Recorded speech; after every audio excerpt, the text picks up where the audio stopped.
Welcome to the recipe. I am your host, the Red Knight, and you're now tuned in to the NX podcast. Today, I'm going to be tuning into the Future Game Show Spring Showcase, and yeah, we're going to also talk about a lot of things like that new Marvel 1940. I forget what year it is, but yeah, that new Marvel game starring Captain America and Black Panther. We're gonna talk about a bit of softness in the Xbox community later on.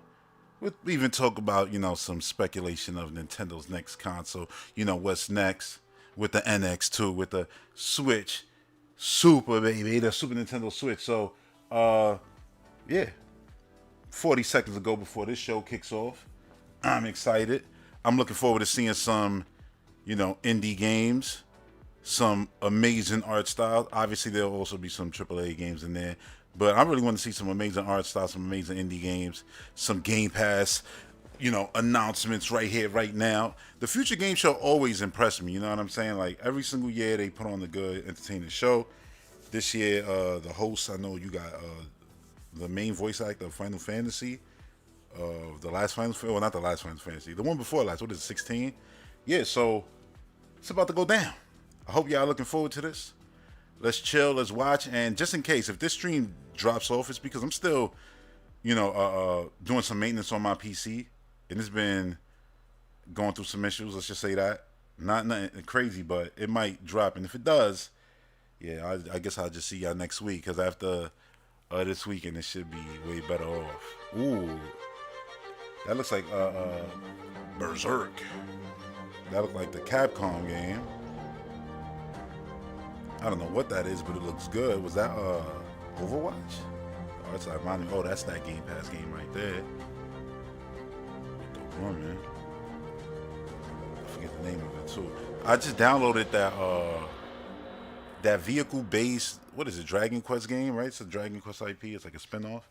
There's a demo. Hello everybody, and so I'm looking forward to see it. the Future Ooh, Game Show the Spring goal. Showcase. My name is Samantha Bayard, though you may know me best as Baldur's Gate 3's lovable hothead Karlak. Fortunately Baldur's for the Gate sake 3 of my character, fellow engine okay. and the fate of this fair studio, I saw Baldur's taking Gate leave 3. from One of the bosses over there talked about all the firings and was like, yo, these CEOs, these corporations, they don't gotta. What did I tell you in rehearsal? They don't gotta fire people because they want to see their numbers double every year. You know what I'm saying? Being sustained is good enough, and that's what I was saying when I was seeing all these firings. I hate seeing these billion-dollar corporations that we like, that we cheer for, get rid of the people who make the reasons we like them and cheer for them. It just doesn't make sense. But anyway, Future Game Show, let's go. In Final Fantasy 16. Beyond the endearing back and forth, It's not endearing. agree to disagree. Sam and I are here today to get you up to speed on the Agree to most disagree. exciting video games of the moment. So whether you're watching on a live stream or in the Albatross Theatre at PAX East, hi, stick close to my Oh yeah, PAX is going down right now. We'll get through this one. Jack, what up? What up? Kick things off with our first trailer. And guess what? It's a world premiere. World premiere. Since they don't do it no more, I'll do it. God damn it. 66.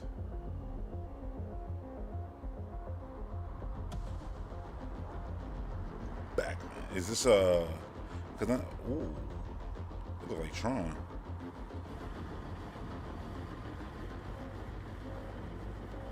Oh, is this Signite? Like, cause I've been waiting for this game forever too. Nah, this looks like some Apex now. Clone jockeys. Looks like Titanfall. It looks like a lot of things right now.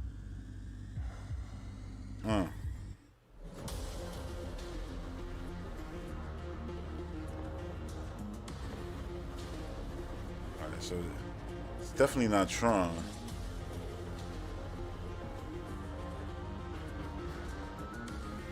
This is something completely new, probably. Oh, he got the Sonic sneakers on, okay. Oh, he wiped the blood off his shoes. Death Sprint. I wish they gave us like 1 second of something. That was Sumo Digital right there. That was your first look at Death Sprint 66. Thanks to anybody tuning in. If you're, tuning in for the first time, hit that like button, subscribe, and yeah, enjoy the rest of this podcast. action game. We just started. It's This is where you can find it's only gonna get better from here. featured in the show. And after the show, you can head to the FGS YouTube channel where you'll be able to rewatch all the juicy trailers and see what bonus content our editorial team has been cooking up. Plus, there'll be plenty of articles to read about the games we've covered. Okay. At gamesradar.com. Okay? I think it's about time we gave the good people what they want. Me with no clothes on. No, not that. Me with more clothes on. That makes no sense. Next up, we've got a brand new trailer for a game that's already had hundreds of thousands of you smashing that wish list button. This is... I see a face hugger.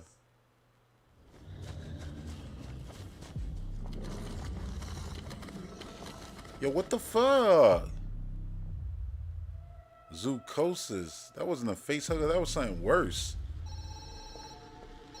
And I don't even have arachnophobia, but that tripped me out. Zookeeper. The job is not difficult. You have nothing to worry about.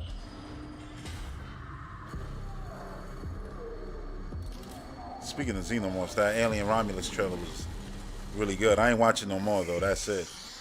Until I watch the movie. These movie trailers now just give away the whole movie. So I try to only watch like the first trailers they put out now, and not watch any more. Oh boy.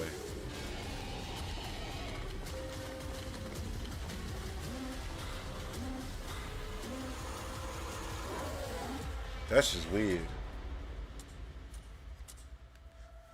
In all the best ways. Talk about a graveyard shift. Jeez. Stop a malicious parasite from infecting the animal kingdom in Zoocosis, which is coming to PC later in 2024. Now, we've got a game that has the fingerprints of its developers all over it. Because everything is made from clay. Ben, I swear to Bahamut. Here's an exciting update on Harold Halibut. Oh, this the game that I've been talking about for years already. No, I'm lying. This is the other game. There's two clay games out there. This is one of them, and there's another one. But yeah, they both look impressive as hell. Because I remember the other one was, it was like the demo was him on the skyscraper and shit. Oh, thanks. When you watch a lot of these game shows, you know, the games start to blend in. This is awesome though. Jimmy Judger, you know? You seem to just... It looks photorealistic. I try. More than any other game I would say ever made, because it looks like they just shot stop motion like clay. To life? It doesn't even look like a video game. It looks like well, let me say it doesn't look like a video game. It looks like just like a clay animation that you play. Is that Dr. Computer? It's definitely a video game, you know, because video games can be many things. This opens a whole box of questions. Yo, this is insane. You see this guy? Like a little zebra I lizard. did kind of make a mistake. We all make them, Harold. Ah! Who? What? So, We're sorry to put the burden Like to on me, you, this Harold. is equally as impressive as what we saw and what we're gonna talk about and watch later on after the show. You know, the Cat Black Panther game, because that looks visually insane.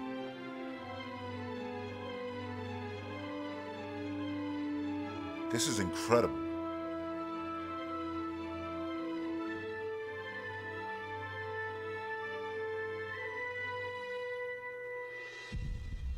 Harold Halibut. April 16, 2024. That's next month. Finally, players can dive into the stop-motion world of Harold Halibut on PC, PlayStation, and Xbox on April 16th. Let's keep this party going with a developer diary from Here the we team go. behind Flintlock, The Siege of Dawn. Yeah, there you go. Flintlock, right? Flintlock, The Siege of Dawn. This game looks crazy too. This is coming to Game Pass if I'm not mistaken. Animation director. Flintlock is a Souls-like RPG. Yeah, you got your beautiful where you little play as cat, your dog companion Enki, a little fox thing character, taking that be on flying around. Well, not flying, it'd be like jumping, running around. building up from ash and Maybe it did fly. I think it did fly actually. Yeah, it did. by increasing the mobility options and increasing the Shit looks crazy. It looks crazy every time we see it. dynamic and hopefully make it more accessible to new players to the Souls genre as well as players from action RPGs. The combat in Flintlock is all rhythm-based, which from an animation side means you need to be able to feel the rhythm through the animation. So every 9 frames is like a beat. That's crazy. The player Half-hour rush right here. understand when the next attack's going to come and react accordingly. I think my favorite animation for Nora is just like her basic moveset, combining her axe attacks with her gun attacks. Oh, Also mixing she that in with kicked off straight him and then shot him from the air. That was insane. Some of the Oh, they got triple some little jumps, sniper aiming, elite going. Jumping, double jumping, dodging, air dodging, sliding down hills, inky rift traveling, and being able to like chain between those. Once you get an enemy down to a That's good traversal. in a fight, then you can execute a glory kill, either axe or pistol. It's good for an enemy with the glory kills. They're usually the more like, complicated choreographed moves. And That also is you can control the insane. camera to really control the framing of the action. They really gave the fighting as well. like weight to it. We definitely wanted That comes through without you even keep holding a companion controller. alongside you as you navigate the Character navigate the model's world, fire, you're too. jumping and you're sliding, so trying to keep him in frame to slide alongside you or jump alongside you.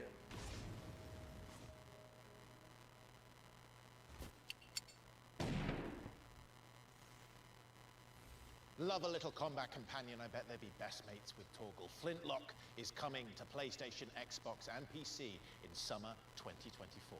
Sam, I have 2 questions for you. A lot of games this Why year. have you left me? I'm lonely, and what's up next? No comment. Next up, we have a Souls-like that casts you as a masked warrior in a world trapped What was it in an called? eternal Inotria? flare. Here's a closer look at gameplay from Inotria, the last song. Inotria.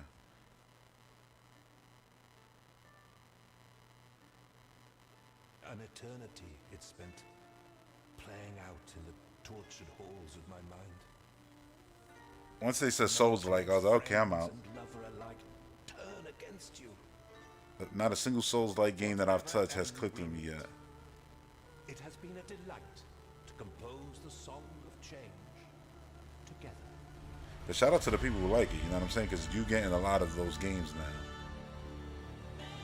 And I'm just waiting for the one that clicks with me, you know what I'm saying? This might be it, who knows? I don't know. I'm not done giving it chances.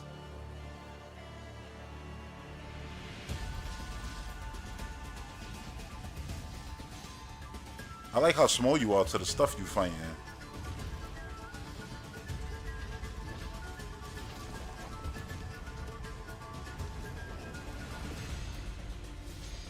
Okay, they got cool designs, you know, the original. And I'm seeing the character change because at one point it looked like you had dreads. So I guess you customize yourself. But you don't even look real, like full. It looks like the dreads look like strings. All right there looks like an actual man. I guess you could be different things in this game. See right there, it looks more like a zombie or something. See how pale and skinny the arms are?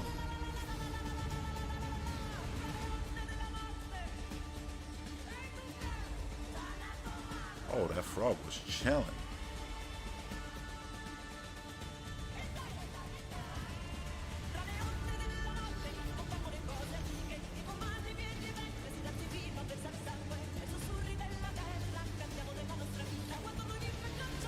They went crazy with the music too. Yeah, see, you different things. You can see you changing like your fighting style mid-fight or something. New release date, August 21st, 2024. So it already had a release date, probably got delayed. Or pushed up, I don't know. Maelstrom of creation. Magnificent. Is it not?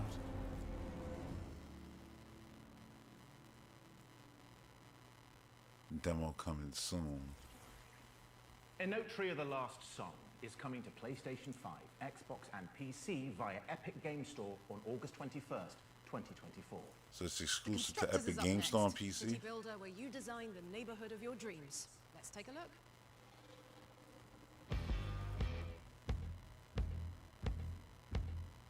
Uh-oh. Another city builder demolition zone. That shit was realistic. You saw the people like boycotting the bill. Like, yo, I lived here, played here my whole life in this park. It's real shit right there. It's crazy.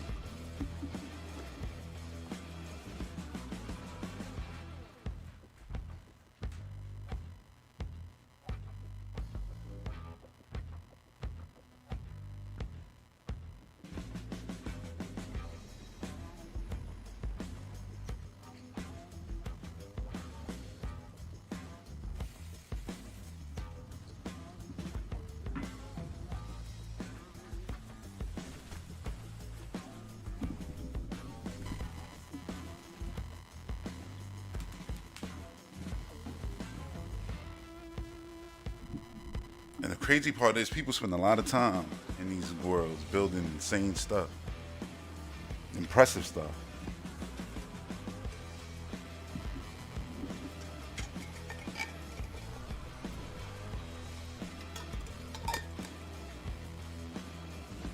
And everything is this year right now. Dust off your hard hats, because the Constructors is coming to PC in Q2 2024. Okay, Constructors. let's down tools and hand things over to the developers of Tenebris Somnia, an 8-bit Yo, survival horror game with life. her face punches you in the face. Like, if that's her character model, they did a great job. Oh, yeah, it is. Like, oh, but the game looks like this? Oh, it's a mix? Oh, that face with the green eyes? Mad eye catching straight. The Like, game yo. I'm working on right now, it's called Tenebris Somnia.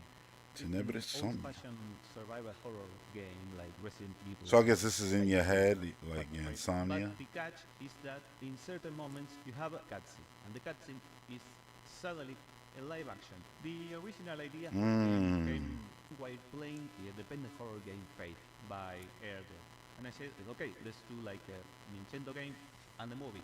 In every horror movie, every horror game. That's you cool. see the monsters, Not knocking that. That's cool. guy or girl, Do what you do. See, that's creative. That's being super creative as an indie developer. Like, they're making an NES game with a live action movie in between. Like, that's cool. We have to really think how to make things different and unique. So what you are seeing Yo, right now is that's behind the scenes awesome. of the filming, the live action segments. When you make real film, you make the whole thing. You have the beginning, the middle, and the end. But here it's like you're filming small parts of the story, separated. And That's awesome. They got to put both their loves together. Oh, you can see that was the scene that they were shooting at with the girl on top of the body. That's insane. I'm kind of the only one that really understands what's going on in the shooting. When you're playing the game and you see everything in pixels, you don't really see her face, for example. And suddenly you see the actress in like real close-up. It makes you want more. Yo, that's crazy. Going from live action to the game. And it looks so good. That's actually really cool. I could see this game being big. And anyone can understand a love story. For the moment, we only have a playable demo, which is Whoa. on Steam. Tenebris Somnia will be out on Steam sometime around 2025. You can follow us on Okay, this is the first 2025 game. But you can see why, man. They gotta edit a movie too. I'm going to head back over Then to edit the be by game your side for with the no movie reason in it. whatsoever. Thank you, Sidewell Studios, for reuniting us. You gotta And shoot the for that movie, too. spine-chilling glimpse Also of develop the Tenebris game. Somnia, which is coming to PC in 2025. But if you can't wait that long, a playable demo is available right now. If you've been keeping up with all things Future Games Show on social media, you'll know this broadcast is currently streaming live at PAX East in the Albatross Theatre as part of the official schedule. If you're there in person, hello. If you're not there in person, ignore what I just said. Which was... Exactly. You might even see us wandering around the halls or standing behind your back, Hiding under your chair, playing with your hair, longing for the unbridled thrill of human contact for the first time in years. finally being loved. Let to text you, Alex. Actors, man, This next actors. video will give you the lowdown on what's happening at PAX You know, East. they're doing a perfectly fine job, like every host every year. But it feels like every year there's a bunch of people in the gaming world who got to give these hosts shit for just doing their jobs, and they do a damn fine job of it. And these are people who couldn't do better. And you know, it's annoying because it's like, it feels like in video games now, yo, people only feel good about it when they bitching about it. You know what I'm saying? And so they got to bitch about everything. You can't see the, like, you don't understand the amount of content, amount of shows we got, all these shows I get to react to now. When I was a kid, before, and I'm talking before G4 and all that shit, like, there was, you had your video game magazines. You know what I'm saying? If you was lucky, you was connected enough, you could maybe find somewhere that sold some footage of E3. You know, you could find it like that. Maybe there was a website with some trash, super long to download QuickTime video where you can see 30 seconds of the show floor or something like that. This is the generations that I started, and this is the way it was. And then we got G4s, which made it cooler, but they clearly had their own spin on it, which you know how the gaming media is. You know there's such thing as Xbox Tax. There was the Nintendo Doom before that. Like, it's always been one-sided. Once Back to it now. the video news outlet shit started happening. But then YouTube came, and so a lot of balance came that way. You know, people started calling out the bullshit, and more so now than ever. But yeah, it feels like a lot of people. Oh yeah, I remember this game. This game looked cool too.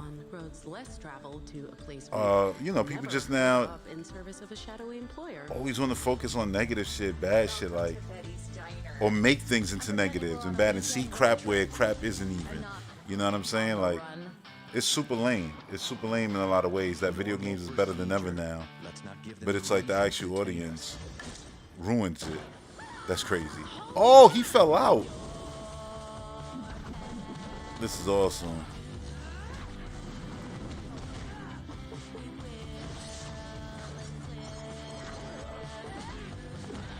That actually looks really cool.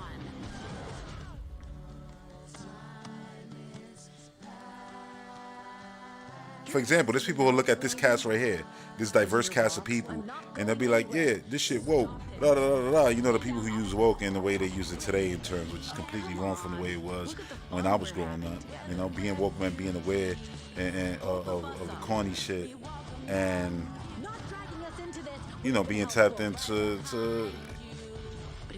just real shit. Now it's just all about being racist and hating. So saying, oh yeah, look, they got the game star's a black girl, so it's automatically woke, or blah blah blah. Like, what the fuck you talking about? So having people of color automatically make something woke? No, you just fucking racist, bro. Just call a spade a spade. Stop fucking playing. And then the people who entertain the shit make me mad too. You know what I'm saying? Like, yeah, or the dumb people who get like, are you serious? Diversity, because now you seeing yourself in the game, you gonna let these other people spin the shit into a negative? Like, you falling for it? Shit is embarrassing. Yeah, Dustborn looks sick. I'm definitely interested in seeing more of that game. Getting my hands on that. Come with me. How do you feel about cocoons? Cocoon? Yeah, you know, a safe, quiet place to be nurtured. Synonymous with butterflies. The film from 1985. This that game that looks like Hollow Knight. Game is a cosmic horror But yeah, that's the thing. Like now, like that aspect of game is corny. A video game is corny. That's why a lot of the times I pay attention. I don't pay attention to none of that shit. Like Gamergate, none of that shit. I ain't paying attention to none, because a lot of the times I just look at it and be like, you're fucking serious?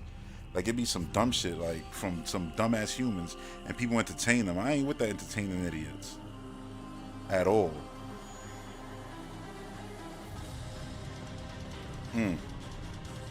So you ain't gonna give a Silk song? We good?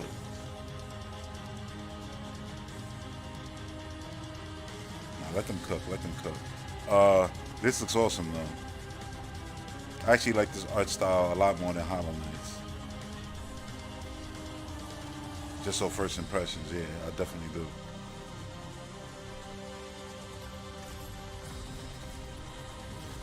But yeah, like people, I don't want to stay too much on that topic, but people even do that shit with movies now, and I'm like, y'all weird. Like, I'm like, if Walking Dead came out today, like, yeah, Walking Dead right now is as popular as ever. I'm just saying, if Walking Dead the show actually premiered today, people be like, oh my god, this is diverse cast, this is woke, or whatever the case may be. Like, are you serious?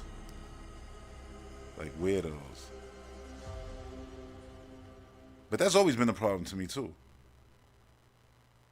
Like, I remember when I grew up and I realized, this shit looks insane too, this game, Void Road it's called.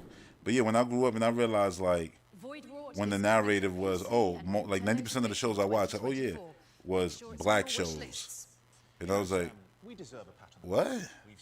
Like, what makes it that? Like, Martin and Fresh Prince is like, what's the difference between this and that? Because I ain't give a fuck. I'm just watching stuff. And it's like, oh, all right, so that's what they're going to do. They're going to separate shit to devalue shit. And they've done this all the time, and now they're doing it even in video games. That's why I bring that up. It's like, are you serious? But it's all good because they can't change it. You know what I'm saying? They're just going to keep doing it. Developers, they're going to keep making their games diverse, playing people of all nationalities and all walks of life in video games. You know what I'm saying? Like, and it is what it is. And if people don't like it and they don't want to play it, cool. Go to your corner, go cry like a little bitch that you are, and that's it. I ain't mean to get too real on this one, but it's just something that I had to, I guess, get off my chest. I'm just annoyed by it all. All of you, yes. Even you, Colin. Is this a farming version of Fall Guys? For an open world survival crafting game. Yep, open world survival. That's crazy.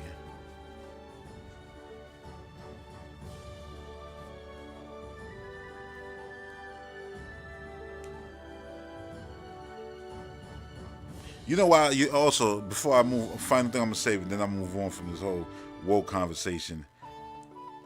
You know, and I even hate using the word in that term. You said I have never seen such fake outrage. Dennis PC Gamer, what up, what up? Yeah, man, like it was the thing that I saw. I saw a tweet of I think it's Composing Games, right? Who's making the Xbox game that takes place in like New Orleans and all that. I forget the name of it right now. And somebody was like, "Yeah, this game. Oh no, not playing this. This game gonna be woke. Any game that stars a female or a black character is garbage woke shit." So I'm like, so according to this fucking imbecile, this looks awesome. According to this imbecile, Metroid, I shouldn't be a fan of that. It shouldn't be one of my favorite games of all time. Right? We shouldn't treat Lara Croft like the icon that she is. According to these dudes, like, are you fucking serious? I'm like, yeah. Ain't no saving these people. They so far gone. And the sad part is that a lot of these dudes is young. They ain't even old senile assholes. Where you can at least use that as an excuse. No, these is young people. Imagine how they gonna be when they hit 40, 50, 60, 70, man. Scary to think that we're going to exist in the world with those dumbasses. Yeah, I said it. The world would be better off without the motherfuckers in it. Anyway, games. Not again. I don't have anything. That last shooter, I didn't even get the name of it, but that looked awesome. Was it Ascendant? Something like that? Let me check on the stream. Later this year, the Future Games Show will be delivering a showcase focused on mobile games. So to give you a taste of what's Ascendant. Here's a world premiere. Oh, they're gonna have a closed beta for that. About mobile games. I'm in a closed beta right now too, but I can't really say nothing. No, not really. I can't legit even say anything about it. I should have never even said that. But yeah. Anyway.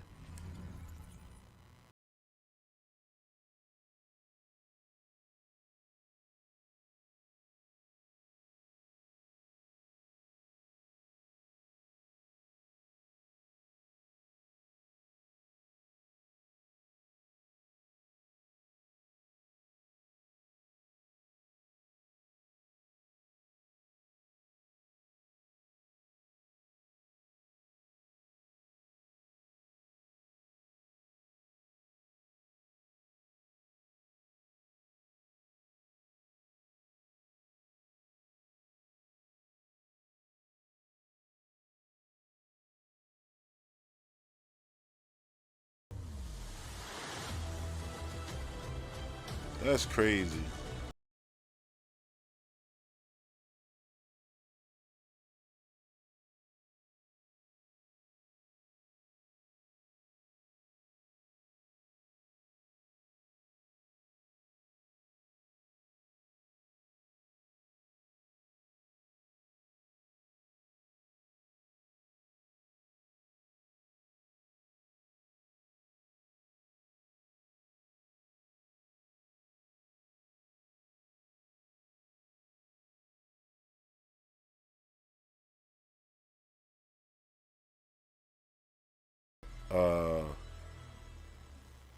They put it all over the stream on Apple. Foundation Galactic Frontier. Foundation Galactic Frontier is launching first on iOS and Android, and you can look out for Yeah, you know, my girl likes to show a lot, so I'm gonna tell her like, "Yo, look, there's a game." No, I'm not even gonna tell her. I'm just show her the trailer, see if she ends up downloading it. Celebrated the most exciting upcoming games, and from 2024. But yeah, 1943 trailer. Imagine that was a new movie. That's what I'm saying. Like, yo, I get it. Like, you had these actors playing these roles, but you could just be doing banging one-offs too that don't gotta be part of the MCU. Just throw it in there and be like, yeah, look at this old story about, or it could still be part of the MCU. You know what I'm saying? Like, oh, T'Challa's grandfather right there, and you know, get the actual same actors you got in the game to play the actors in the movie, because come on. You got Carrie Payton to be Black Panther. I'm talking about it right now already, but Please join like, us come on, oh, celebrating Senua our Saga. first entry into this Like, prestigious are you album. kidding me? A psychological Like, Carrie Payton is the sequel with man. Like, so eye-popping it's like, why graphics not? to boot. Just get him to do it in live action. Oh, here we go. Most likely to make your jaw drop. Dude, those photo mode images they put out made our jaw Senua drop Saga the other day. Hellblade 2 enters our future game show Wants to Watch 2024 yearbook a whopping 7 years since the launch of Hellblade: Senua's Sacrifice, a story-driven action-adventure game from Cambridge developers. A whopping 7 years. That's not that bad. You wanna know what's crazier? For its myth-infused That world and unique Detective approach to Pikachu psychological horror. is Senua suffers the from second most psychosis, successful video game movie ever made. cacophony of binaural voices commenting And we're gonna get on Mario 2 before we ever get a sequel to that. hallucinations And that movie's like known 5 years in-game old as already. the Furies. Ain't that crazy? I was thinking that today. I was literally thinking about Detective Pikachu today. I was like, that was a good movie. How the fuck did they not make a sequel? Following its electrifying Like, debut Pokemon at Company the be Game mad Awards slow in with stuff. Like, 2019, which there was a involved Netflix plenty show of supposedly haunting happening that was animated live chanting. action and Hellblade 2 quickly gonna be shot to focused on the top of our trainer. Wants to Never Watch happened. list here at But the we got that Future little Game stop Show. motion Pokemon thing they made on Netflix.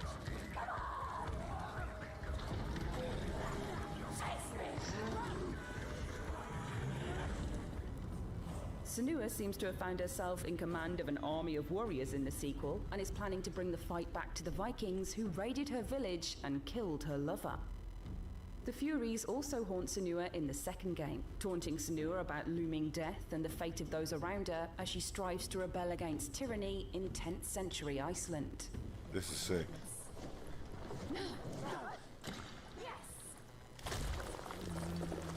I'm assuming this is the same footage, right? Like, this isn't us seeing this footage again, right? But now, As well as thrilling set pieces full of nervous exploration and close shaves, Hellblade 2 features an expanded combat well, system. maybe it is. We've seen Senua Doesn't with a matter. It sword all in looks the hand, same to dealing me. savage People be like, "Oh, there finishes, was a downgrade there." I'm brutal like, "Downgrade strikes, where?" and dodging supernatural Shit looks streams of insane. flames. Climbing and caving through difficult environments also play a This is part the in craziest looking game experience, we've actually seen augmented still by today. eye-popping Unreal Engine 5 visuals. Fortunately for all of us, we won't have to wait too long to lose ourselves to this extremely exciting narrative. Senua's Saga Hellblade 2 is set to launch on May 21st, 2024, and is coming to Xbox Series Oh, yeah. X and I'm gonna probably beat this game in 2 sit-downs, honestly. Cause it's not gonna be super long, so yeah, I'm gonna do that. Senua's Saga. I played the first one like 3 Xbox times. and PC on May 21st, 2024. It's the first game to enter our fancy little yearbook, with more to come later on in the show. Because it's not a long game, Let's you know. switch gears now and check in with our friends at ES Digital Games. Oh, who I have already not bought one this or game. 2, but 3 upcoming games to show you. Oh well, I bought one of the games. I think wasn't that? Oh no, I thought that was What's the name of this goddamn game? Yo, I be forgetting names of games now. Like, this is crazy. Your father instructed me to play this message for you. What the hell is the name of this game? A message from Dad? Oh yeah, I Zal. believe you knew him. I don't know why it left I my was brain. hoping you would know where he went. I don't. I thought that was Zal. I would say I got that. Where is Rindalora now? Kill the rebel girl and bring Rindalor directly to me.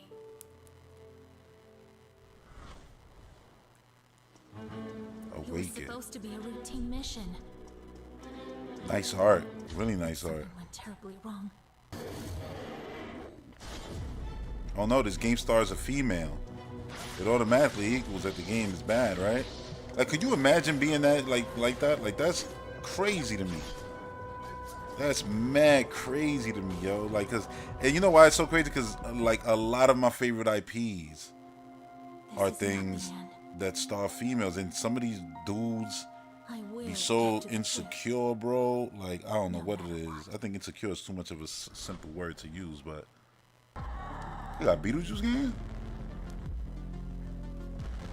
Yeah, it's like from Metroid to Alien movies to Terminator. That's like, I'm literally watching Sarah Connor Chronicles right now again. Because I just did a Terminator marathon. The strange.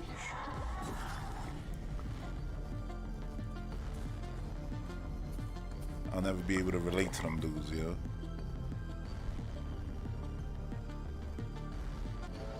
Battle Juice, Alchemist. Oh, it was Battle Juice. I thought she said Thank you Beetlejuice. to ES Digital for the update on Awaken Astral Blade, Sky of Tides, and Battle Juice Alchemist. Go get them on your wish lists. No Rest for the Wicked is the next game from Ori developers Moon Studios. So let's throw it over to the Definitely looking forward to No Rest for the Wicked. genre-bending action RPG when it enters early access in April. Oh, so this is going to be available in April?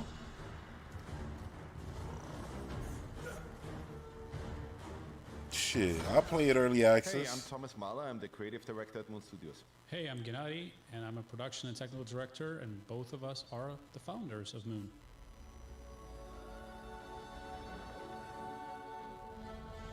Yo, I think this is gonna be the first game I play on my new 40 project, card. which is called No Rest for Graphics the Wicked. card. It's basically just my dream project, right? It's the action RPG that I always wanted to play and wanted to play for 20 years now. We're trying to create one of the best combat systems on the market. We also want to completely change how exploration is done, right? That you're not just walking around on a randomly generated flat plane.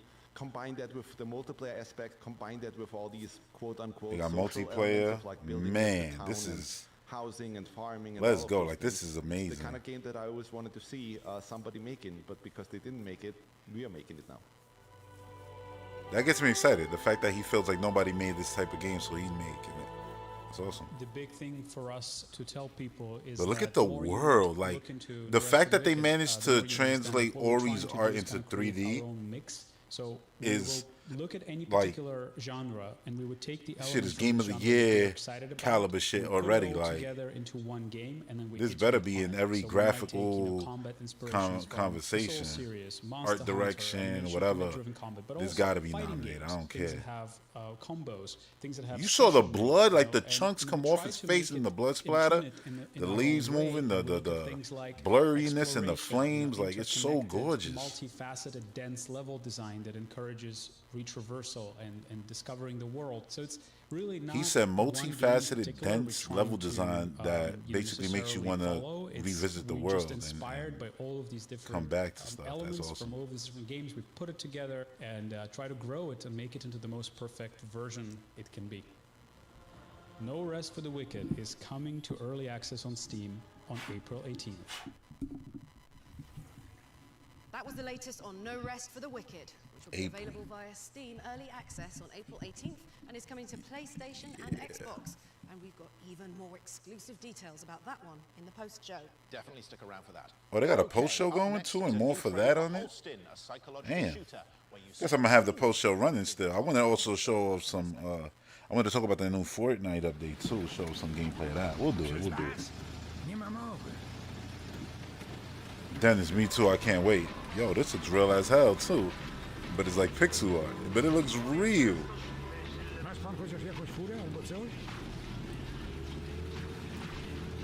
Oh, zombies?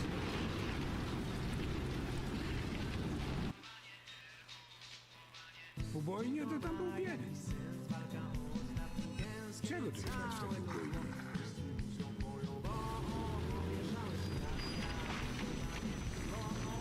Yo.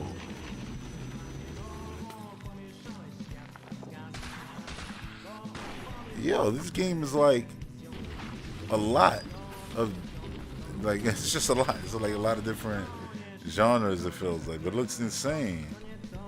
You got third person, but then it zooms out. Almost like the same camera angle like a No Rest for the Wicked or Diablo. Holston. That looked awesome. Holston is coming to PlayStation, It looked Xbox, original. You Switch, can't and say nothing PC about when it's it ready. looking like anything else out there. We've got your first look at EV2 next, a futuristic shooter where you battle against otherworldly creatures in souped-up mech suits. Oh, mech time. Among the ruins of a shattered Earth, humanity rallies against an overwhelming invader, waging a war for Oh, nice world. powerful suits. Humanity suddenly stands a chance against a mighty foe. Gear up. Battle to win. I like the grit of the world. The buildings and shit, like, Great rewards and That's crazy.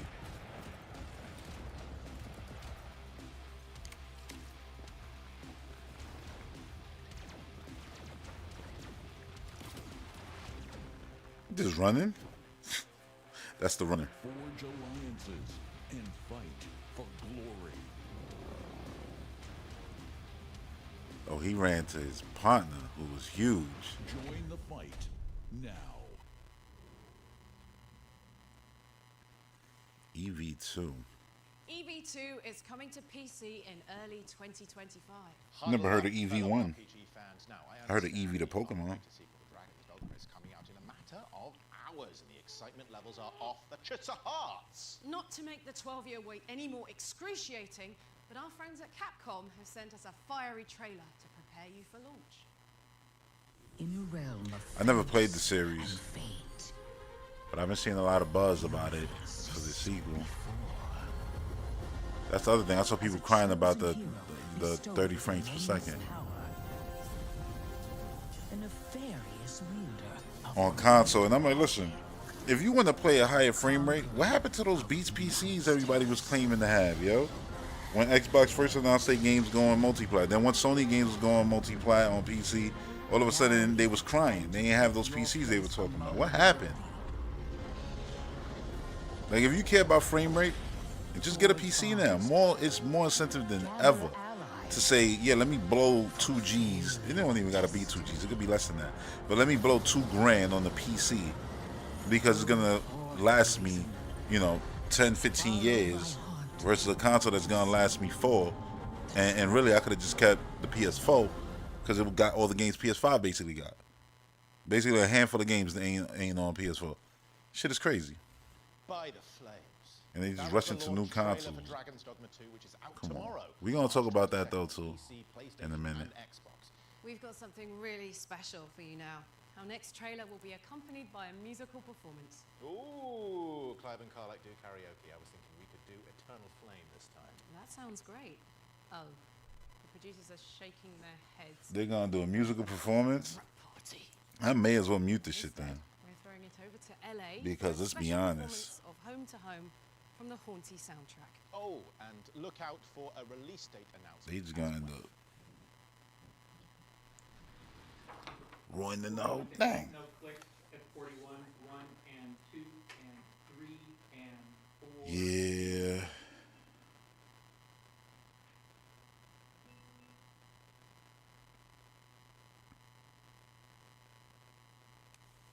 I'll leave that muted. But anyway, I guess while we're here, we'll talk about that PlayStation 5 Pro rumors. Like, I saw that come up, right? And then people were like rejoicing, like, yeah. And then people were like, yeah, I'm ready to, throw away my console and get a whole new console just to play GTA 6. GTA 6 is going to be the best on this. And I get it, GTA 6 isn't going to launch day one on PC. But I still stand by what I say. Yo, everybody who want to be about graphics is like, why are you even wasting time? Just save up money over the years and get yourself a PC. Because you could get PlayStation games on it. You could get Xbox games on it. And y'all clearly don't mind waiting for games, right? Because all these Xbox games that y'all clearly want, Sea of Thieves, #1 on PlayStation, Hi-Fi Rush doing well and all that, like, and people were excited about that, right? People want they put back on every Xbox post now for a PlayStation 5 version. So clearly, and y'all ain't got no PlayStation games to really be posting under, to be like, can't wait for this like that. I'm just being genuinely honest right now, right? So they hyping up all these, oh yeah, this could come to PlayStation, this could come, oh yeah, let me get Indiana Jones on PlayStation. It's like, you could just get an Xbox, right? But you won't do that. So get a PC. And you're going to have Xbox in there, and then you could just wait on them PlayStation games and get the best versions of them. They're going to be cheap, and they're going to be complete. Because ain't that what's happening with Ghost of Tsushima? Ain't that what happened with Spider-Man? Ain't that what just happened with Horizon, right? The sequel. So it's just smarter. I'm just saying. It just doesn't make sense to me at this point to be crying about these consoles like, yo, 30 frames, and then trying to like build like a negative narrative around the games to be like, yeah, screw this game because it's 30 frames per second on console. It's like, nah, you're going too far with it. You're going absolutely too far with it. But yeah, PlayStation 5 Pro, I just laugh because to me it's not that to jump around and oh yeah, let me rush to do a podcast and talk about shit that I've already talked about 1,000 times. Like, what did I tell you they were going to do? I said they were going to do the portable thing. They were gonna do VR, and I told you VR was gonna flop super bad, right? And it did. They can't even move them. You know, that's how they announced it's coming to PC now, which I guess is good, right? The people who bought it, they can at least use it on something. But I wouldn't expect much there anyway. They just gonna abandon ship on that. But I look at it and I go, yeah, like y'all buying a bunch of stuff and not using it. VR costs more than the system. Portal is like, what the fuck? You can already do that. You got remote play, like, what the fuck? But all right, fine. You're going to get, and it's like, what are you doing? Now they're going to give you a console, I said. Next thing you're going to do is going to be a pro. And now they announce it, and I'm like, well, I've been saying it already for fucking 3 years, 2 years. Like, this is the order of things. It's selling you stuff that costs, $500,000 to $1,000 every single year, because they're not making games like that. And I said that before the console came out, what it was going to be. And the console has turned out exactly like what I said. And I know people going to celebrate it. They ain't going to care. But, I mean, reality is reality. And now look at them poor bag Xbox games. The ones who they used to claim got no games. Like, this is how corny, like, the video game world is when it comes to the actual narratives on the internet. Because customers are playing games. Yeah, this is the game that I downloaded the demo of. Let's check out a brand new gameplay trailer. I haven't played it though. This trailer right here is gonna motivate me to jump on it tonight. Cause it's there, it's installed and all that. Let me see.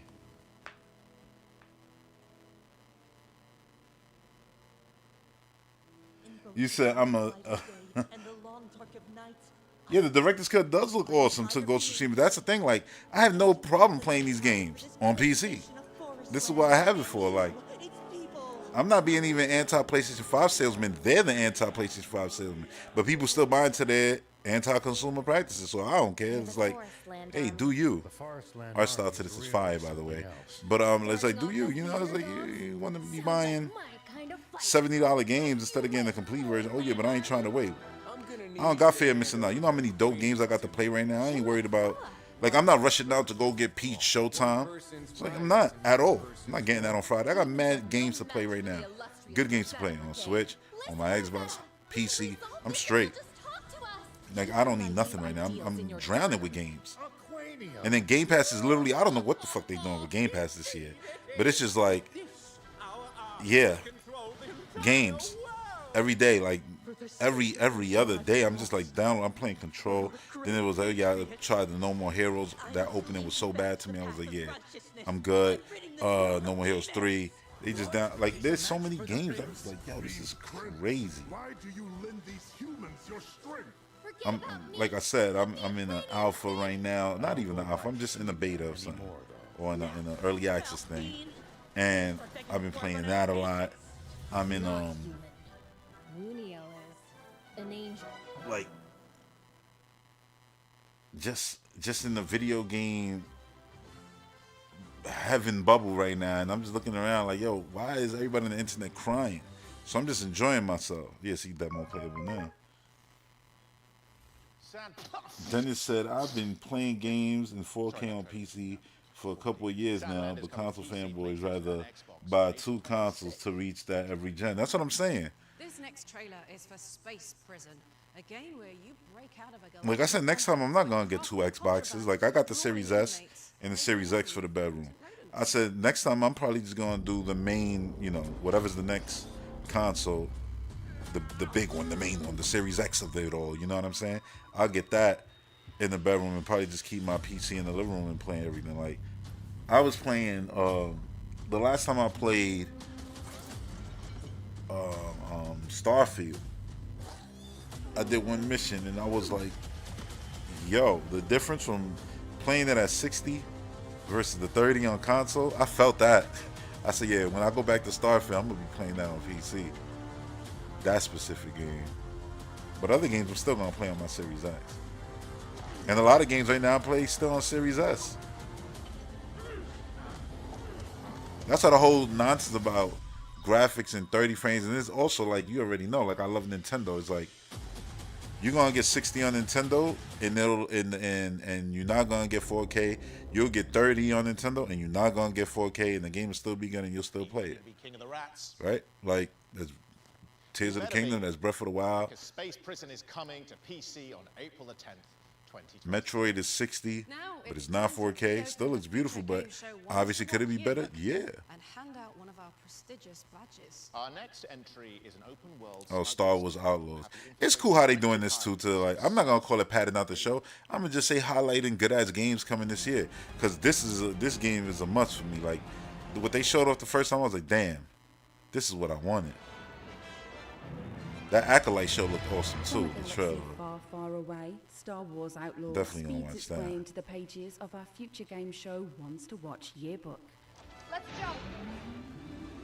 And I get PC is not for everybody. Like it's Outlaws is a expensive. third-person But it's like scandal these dudes on the simulator internet be for talking open with their world whole maestros chest, for talking massive crazy, entertainment. and then it's like For spearheading Tom you be Clancy's hyping up vision, and secret last year, SSD Avatar source for Frontiers of PlayStation, Pandora. and it's like what are you doing? But then this is why I say this is why it's like people doing themselves a disservice too. It's like they get mad about, and this goes for Xbox fans too. They get mad about, these Xbox games going to PlayStation.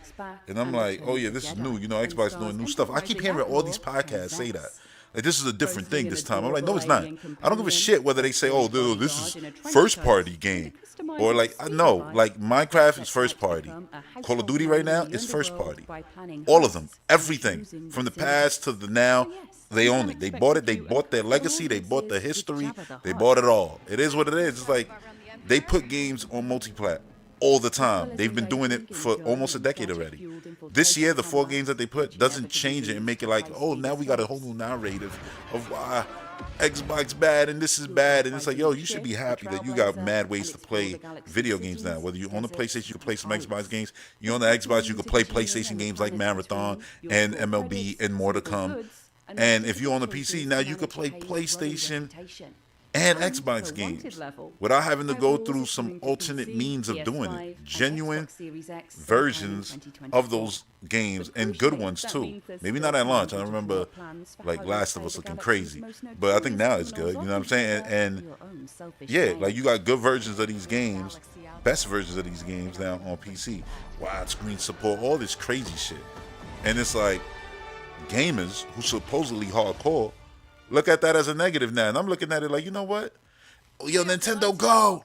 Get on and jump on the bandwagon. That's the way I look at it, like, get on!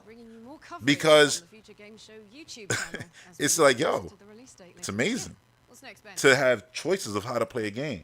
Because a lot of people say, oh, yeah, no, I don't want Nintendo to do this. All right, so if you could play right now Tears of the Kingdom in 4K, 120 frames per second.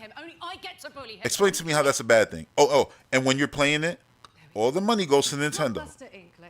You're just not playing it on a Nintendo console you bought. Maybe you're playing it on a TV app. Maybe you're playing it through the cloud. Maybe you're playing it on a PC. Like, does it change anything? No, it just gives you more options, more value. Wait. Oh, this is the movie. I'm wondering if this is the Clay game, though. It's definitely not. I think this is just. Oh. This is Barbie now. Blockbuster Inc. That's crazy. Game where you make your dream Film movies world. come true. But yeah, I don't look at this. I just look at it like times is changing, like, and video game companies are adapting. Xbox is always the first one to do a lot of these things. They get a lot of shit for it.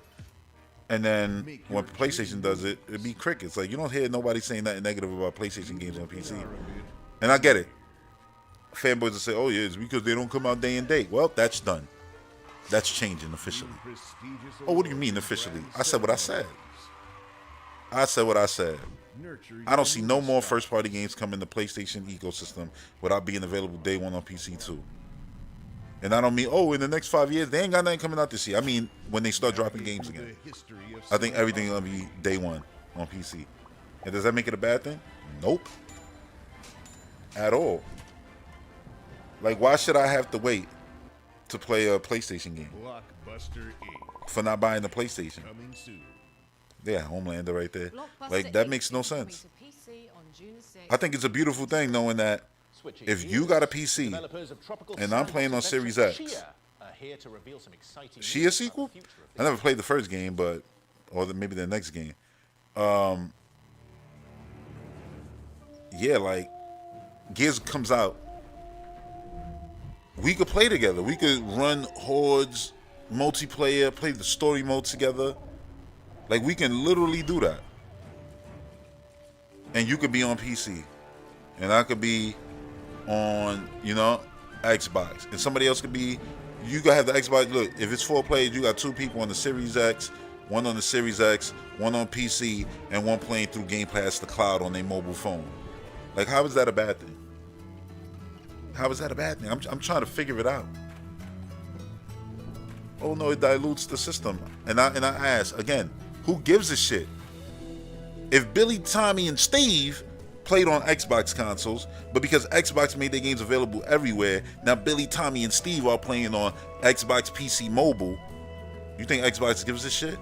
They still in their ecosystem, still spending money, still buying skins through the Xbox ecosystem for whatever games, whether it's Halo, whether it's Gears, or whatever the case may be. You think they care?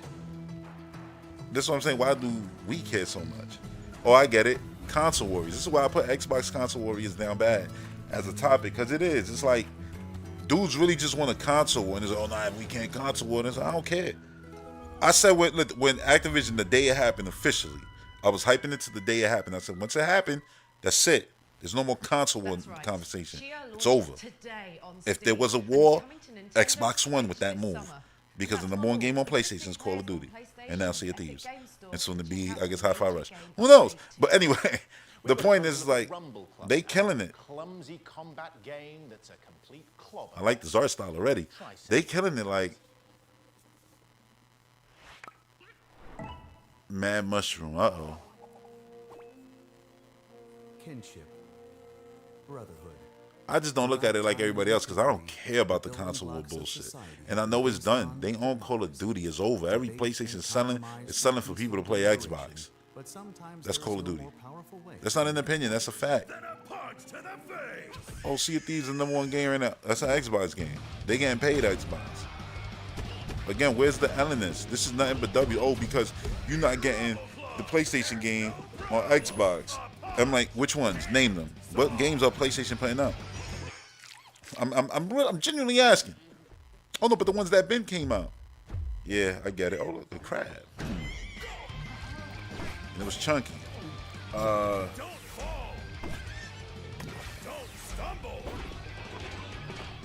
Nintendo knows there's a market on PC based on the millions of illegal copies. Yeah, that's true. Of Tears of the Kingdom, it's only a matter of time before, you know, they get the break. Yeah, that's what I'm saying. Like, they doing themselves dirty by not doing that. And what's the problem? Oh, people won't buy the next Nintendo console. Bullshit. Bullshit. Bullshit. A lot of people still gonna buy the console, and if they don't, right? If some don't, if you go from selling 120 million to 70, because the rest of the millions went and bought your games on PC, they still buying your games. Who cares?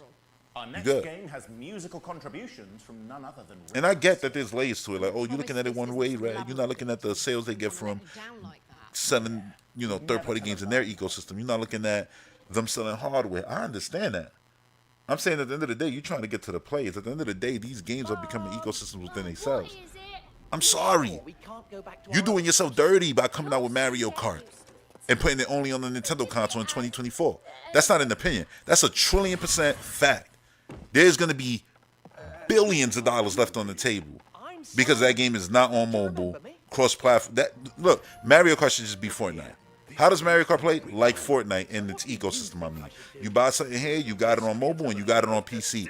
Anybody, anywhere could be playing Mario Kart. That's what it is. Mario Kart is its own ecosystem. I'm dead serious.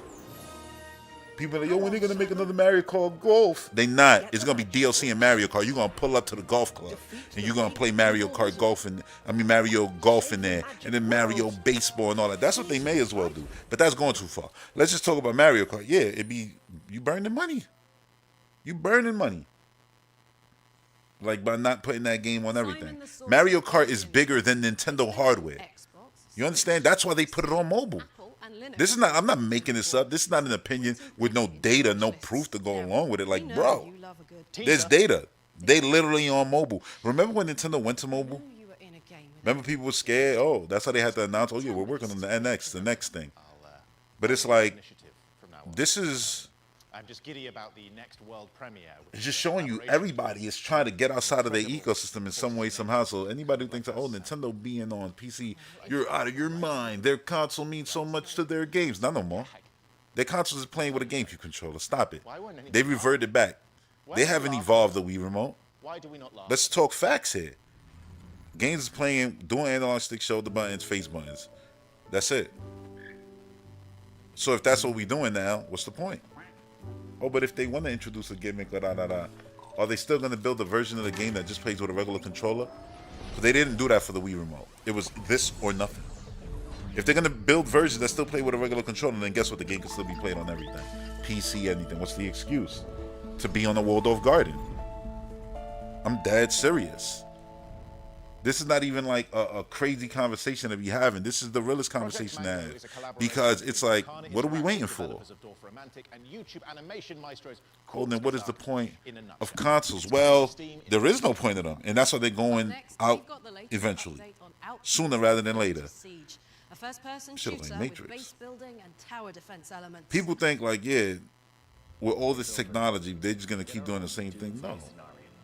You got a whole generation coming up behind us who don't give a shit about boxes. $500 to play. What are you talking about? I go on my phone and play Fortnite. They don't give a shit about 4K 60 frames per second. They playing Fortnite on they cheap, you know, not even top tier iPhone or top tier Android, and they playing that whatever, you know, shitty quality it is there with, I mean, by our standards, we would say shitty controls because we're not touch generation babies in that way, you know what I'm saying? But these people are. They play their games with touchscreens. They're playing Gears of War and they playing Minecraft and they playing everything with touchscreens through Game Pass. And there's really people being brought up like that, and that's a good thing. More gamers is a good thing. How they play, I don't give a shit. As long as we gaming, we playing. Oh, you want yo? Like when I'm playing and I'm in a match on Fortnite and I'm playing randoms, and I see the console box, I see the PC box there. I'm like, okay, you know, it's going down. We all over the place. Like that's cool. That's what video games should be. They shouldn't be these Waldorf Gardens, in my opinion. Games are becoming more social than ever. Games started social with people standing over your shoulder while you was playing, you know, Pong and Donkey Kong, to then becoming multiplayer games, playing Marvel vs. Capcom and Mortal Kombat at the arcade, to online gaming. And yet somehow, there's a lot of people who want to keep us in the Ice Age so that they could console war on the internet. Come on. Infinity Siege. Outpost Infinity Siege. We're taking a trip to the Scottish Highlands now. And I get it. A lot of these guys. Oh, this is awesome too. Puzzle adventure starring a border collie and its owner. So you bring in color back to the world, but yeah, like I think it's time. people, you know, they build their whole. I get it. They whole shit off console warring. So it's like, yeah, they want to do that. They don't find video game fun doing. Because the truth is, they'd rather be doing that than playing video games. And I get it. There's a huge chunk of, but that shit is whack, and it's a detriment to the actual medium. Because people really buy into that. And then the young kids growing up, they only reading that on the internet. They ain't reading Nintendo Powers and reading game previews and shit like that. Now they reading why your game sucks because the frame rate is this, or da-da-dee-dee-da, or yeah, Xbox is garbage, or like all day, every day, or Xbox did this thing that PlayStation did, but Xbox bad, PlayStation good. They seeing that. It's weird right now. I'm like, yo, what is the industry gonna look like when those babies all grow up? And that's all they do. If you thought motherfuckers was toxic now, I would assume it's gonna be worse. And I think that's true. I think it's gotten worse since the magazine days of, cause yo, back in the day when we went back and forth, Super Nintendo, Sega, da. It's like we knew why we was doing it back in the day. At least, I mean, in real life, it was because I couldn't afford both, you couldn't afford both, so I had this one, you had that one, so I had to big up mine, big up yours. But I would go to your crib, play yours, you would come to my crib and play mine. You know what I mean? And it was no hating when that controller was in our hand. On the contrary, you was wishing, damn, I kind of wish I had this system to play this specific game. Like a Street Fighter, for example, that at the time played better on, you know, Sega, because of the controls and stuff like that. 6 face buttons. Farewell North is coming to PC, Nintendo Switch, and Jack Xbox. said, Beetlejuice trailer is out. Our next game will have you praying to the I ain't got gods no for help faith. as you take on I'm hordes gonna watch of the Draugr trailer, but I ain't got no. PvE I ain't got no combat. faith right now. My name is Mark Jacobs. I am the CEO / chief creative at now Unchained Entertainment. We're currently working on 3 things: Final Stand Ragnarok, Camelot Unchained, and the Unchained Final Stand Ragnarok. which powers the games that we're making now. That's a and the multiplayer games game? in the future, and also That's of course, cool. the name change. It's been a while for us to get where we are. Waves of enemies But like that, that's the key cool as thing hell. For us is we never gave up, and now we're at the point where not only is FSR ready to launch, but our engine can do things that no one else that we've seen so far is able to do. Okay. And what we He said our wanted to engine could do shit nobody else could do. Large-scale battles, 500 or more people. 500 or 30 more frames people. a second. My name is Michelle Davies. I'm art director at Unchained Entertainment, currently working on Final Stand Ragnarok. The really cool part about it, and where its core is, it allows for. You just look at this and just be like, how we on like I don't know. Hopefully somebody wants to buy this engine from them or borrow it or whatever the case may be. Fine. Like yo, let me rent that and make a Lord of the Rings game with this. FSR is a hack and slash, looter slasher. It is meant to be fun and silly and smart. It looks fun and silly, honestly. Yeah, this is a game that doesn't try to take itself too seriously. We're also going to have what we're calling First Look Fridays, where we're going to offer players a sneak peek at things like new scenarios, new champions, modified scenarios. Hey, maybe we'll make this a little harder, or maybe instead of 1,000, NPCs coming in. I like this. How they gonna have communication with their player them a lot base. more powerful. We're going to try different things with them, no matter how well you. This is probably only gonna be on PC, right? Like, and this actually, I feel like they would, do well with this on console right what they now. don't like. And the way FSR has been built, it is so easy for us to make changes, in a scenario. Being able to do that real time with real players gives us such an edge in iteration. And certainly the scale is always going to be, our strongest suit. I'm trying to figure out what the menu is. There's so much stuff on there. It looks like you have magical abilities. Then the side right there looks like your weapon wheel in Fortnite, but those ain't weapons. Those look like The goal right now medallions, is to probably that launch do different on things Steam, too. In March, PC of course, and then over the remainder of the year, we're going to be working to get it at least on one of the consoles and launch fairly quickly after that. Oh wow, damn. He said we're gonna try to get it at least on one of the consoles. Final That Stand sucks. Ragnarok will launch on PC this And month, and I'm gonna keep it 1,000. I want it to be Xbox. Why? Because if it comes out of Xbox, and let's say Microsoft dropped the check for that, and it goes into Game Pass, and you automatically on mobile phone through the cloud version. So there's just more places to play. And plus, if you choose Xbox, it's Xbox console, it's PC mobile. So again, that's what the ecosystem does. And they're like, yeah, we're already on PC. Yeah, I get it. First up is New Star GP, a rip-roaring retro racer with arcade Man, I used to love retro races like that. They say retro, but the way those cars animated was so new. And this is Realm of Ink, a mythological Okay. action roguelike where you call on the power of adorable ink pets. Ink pets? And here's Go-Go Town, a cartoon sandbox where you rejuvenate a rundown city. Up next is Follow the Media. I thought they were gonna do Animal Crossing Battle Royale. I was about to say. I was just thinking that the other day. Imagine Animal Crossing Battle Royale. Foot is sliding in now. A lightning fast FPS. It's like, how do you do that? The kick It's like, what are you doing in there? I don't know. Or how about Duck Paradox, a disco-dancing bullet hell platformer where you rescue your web-footed workmate. Rounding out the crew is Deathbound, an action RPG where you combine the personalities. Another action RPG. And remember, all these games are available to play for free right after the show. Nice.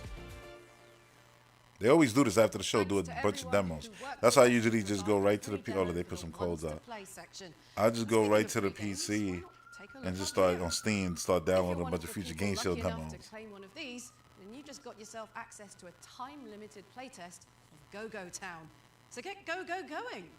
And I suspect they're all gone now. So, here's a gameplay trailer for TerraTech Worlds, a multiplayer survival builder perfect for fans of Valheim. unsatisfactory. He said Terra Tech World?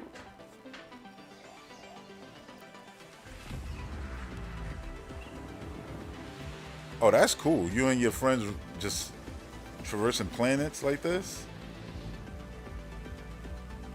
It's crazy how adding a multiplayer element to a game could easily just make it that much more interesting. And this got building elements, which a lot of people love. I say a lot of people love because I'm not one of them. But yeah, that's awesome. Because I could just see y'all doing a bunch of crazy stuff. And right when I said it, it just started showing them doing crazy stuff, fighting. The hell, those aliens? Where those spotlights were coming from? Oh, probably from the actual planets. That's crazy. Available March 22nd. So that's this weekend. Terra Tech Worlds is coming to Steam Early Access on the 22nd of March, which is tomorrow. Time to slip on your dancing shoes now, as we've got a psychedelic rhythm shooter where you empty your clip to the beat. Okay. 1, 2, 3, boom! Target acquired. Target's location. Working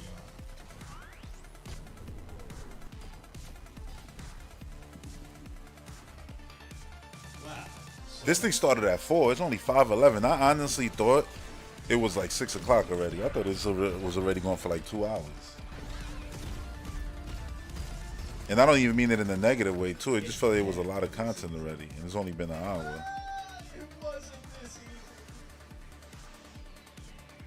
Why does this reminded me of Control, since that's what I was currently playing?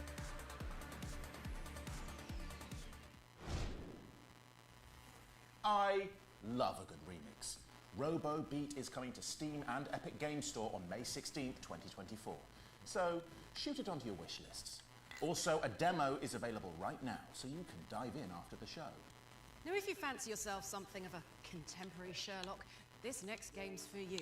The operator has you analysing evidence to solve impossible, sometimes improbable cases from behind a computer I'm like, why is it not in quick resume? I'm like, oh yeah, that's right. I started playing on the Series S yesterday too. Welcome to the FDI, Mr. I'm on the Series X right As now. our newest operator, your role is to support our agents in the field. Using cutting-edge software, investigate mysterious crimes, dig for clues, uncover the truth. Good luck. Trust no one. The truth is out there. That didn't tell you nothing. I always wonder about trailers like that. Like, In May 2024. Okay. It's good time luck. to Like, jump that ain't into saying our nothing. Ones to Watch yearbook for the last time in the Spring Showcase. And this entry comes with us. yeah, this game looks insane. A little scare warning for The horror game, it looks so realistic. And it all takes place on this damn rig. This oil rig. infestations of otherworldly horrors that slowly seek to destroy you and everything you hold dear, and the North Sea.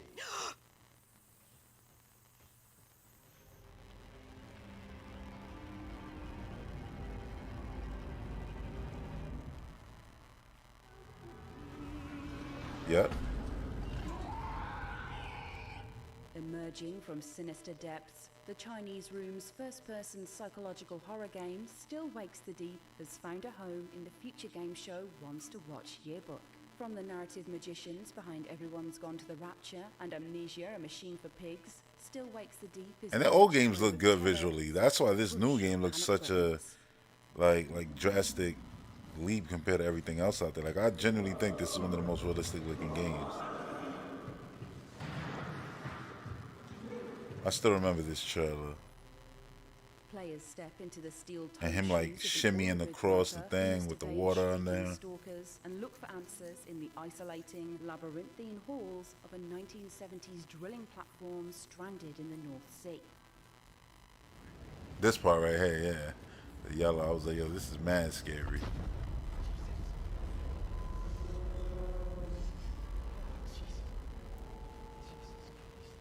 And to Cite the And I think they showed him accolades fall into the water too at one We've point. been working with the team to bring you a terrifying new trailer that will reveal when you can get your hands on it. Okay, new trailer.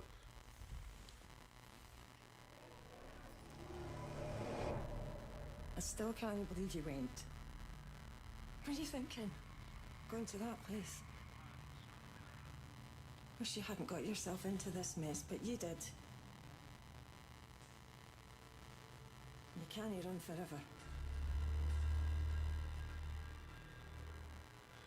I know you were just trying to do right by me, so I need you to do what's right by us. Now, please. And that's the thing, like, these games be visually crazy, and people are so numb now to graphics because they always want the next thing with more and more and more, and they nitpick every little thing, that it's like, I be impressed with this generation, you know, graphics. Like, Hellblade is insanely impressive. This is insanely impressive. That Clay game was impressive. Like, if that truly, and they said it literally was in-engine, in-game, that's what it is, Unreal 5. But if that Marvel game, that 1943, if that is 100% the way the game looks like, that's insane. June 18th, Game Pass. Like that's really insane. You heard it here first. Still Wakes the Deep is coming to PS5, Xbox, and PC on June 18th. Let's look at Battle Crush now, a multiplayer action brawler where you fight Oh, look at the little Cyclops dude. the earth crumbles beneath your feet.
That was Battle So that's a Crush. second Second beta beta test test. begins today, March 21st, on Steam, Android, and iOS. It's hard to Yeah, believe never heard of that we've game. got yet another world premiere coming up next. So soon after the last one. That's more unlikely than a mortal in Rosaria. World premiere. Raw Fury. To the That's the architect, publisher, right? every idea starts with a single line, springing forth from our ambition and ending at the edges of our imagination. To them, an empty blueprint represents a world of possibilities. He got his One Piece hat. A world of dreams and doorways.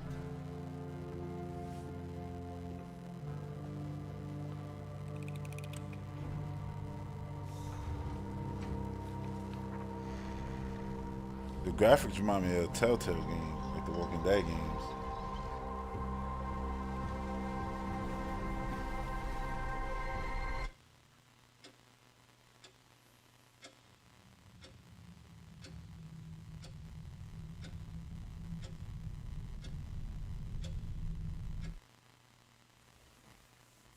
That was your first look at Blueprints. But yeah, you know what? Let me get back to talking about It's coming soon to PC. All right. Up next, we've got an Unreal Engine 5 Survivors-like set in a world plagued Unreal Engine 5 Survivor. Here's What? Hordes of Hunger. So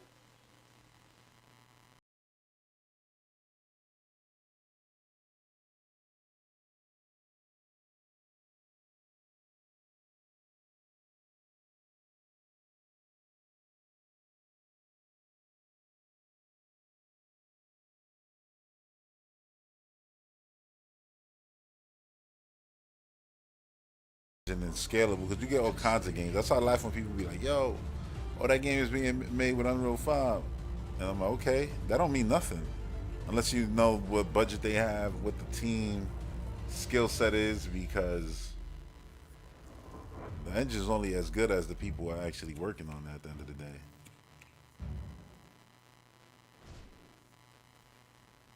Wish lists at the ready, because Hordes of Hunger is coming to PC in Hordes 2024. of Hunger. Our next game is all about connecting blocks and controlling bots. But yeah, Ladder.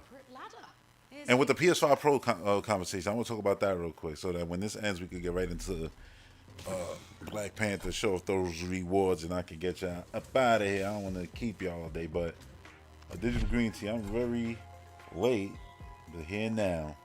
You made it. You made it. It's been a fun show. Oh, look, little rubber ducky up there on the TV. That was crazy.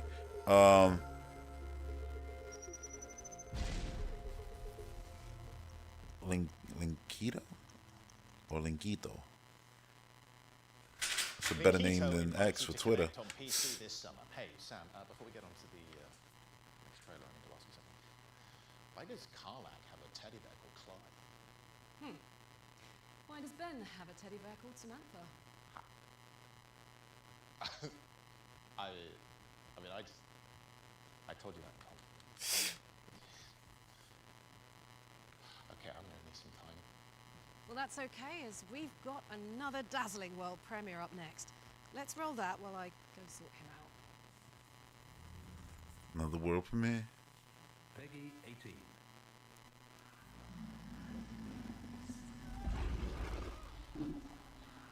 The hell?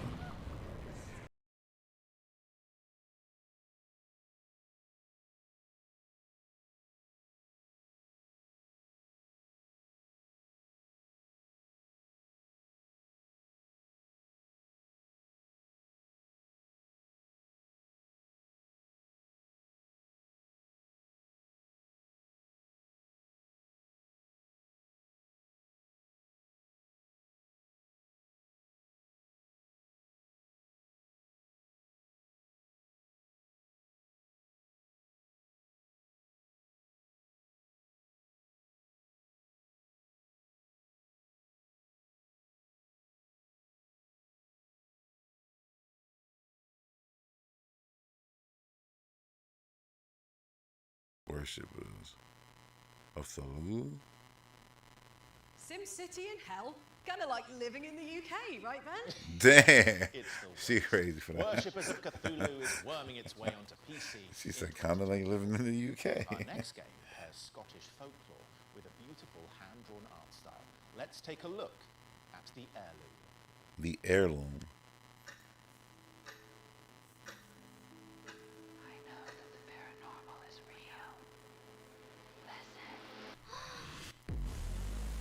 Oh yeah, but they were celebrating that Pro, and I'm like, why y'all acting like Xbox ain't the only one who actually announced a new console?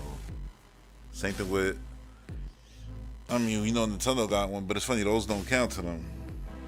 They much had it for a Pro. Something that's gonna be literally a minuscule bump visually.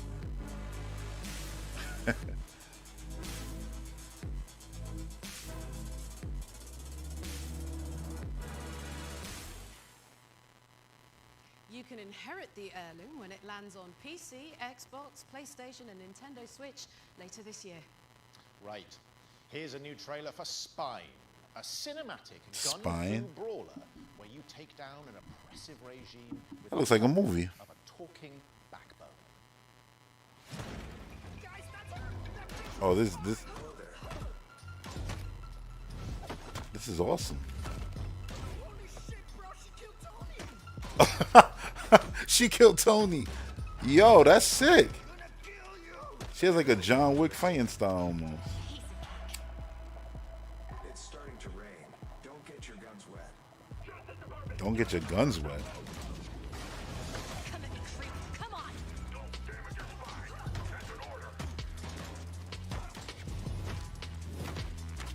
Oh, if that is, listen, it looks like the game, but it could easily be like, oh, we just want to showcase what we want to do. Yo, if they really do this, that's crazy. The fact that she did that, oh my god, the way she took the gun off the dude and then kicked the other dude off the ledge. If you really stunning their weapons mid-action like that, that's so cool. And that's for everything. Spawn. I'm definitely going to remember that. PC, PlayStation, and Xbox in 2025. Moving on to something a little That's a more 2025 game, we've got the Spawn. latest update on Indica, a psychological puzzle game where you play as a rogue nun. You said true crime. That's a good example. But way more evolved. Oh, this is Pikmin on Super Nintendo Switch.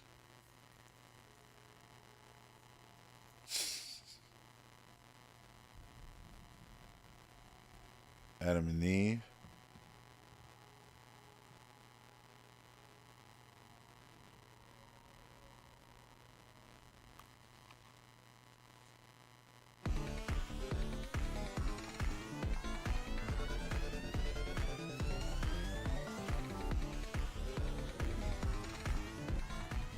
What the hell was this?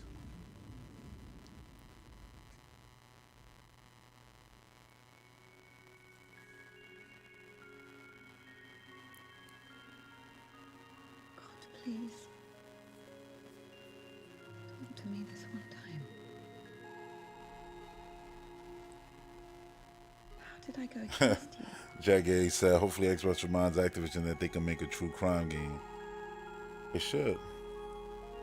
Is it in my power to intervene in your design? What the sleeping team, the sleeping dog team's doing right now? Is this a part of your plan? Is this how it's supposed to be? Yo, He will be alright. visuals is visualing.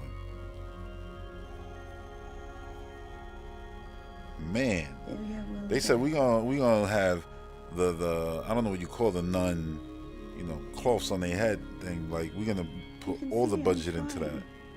Look at the physics of it.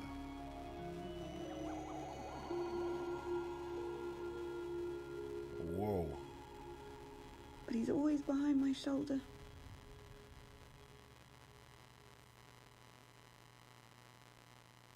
Indica, asking you shall be deceived. Pretty game. No idea what it is.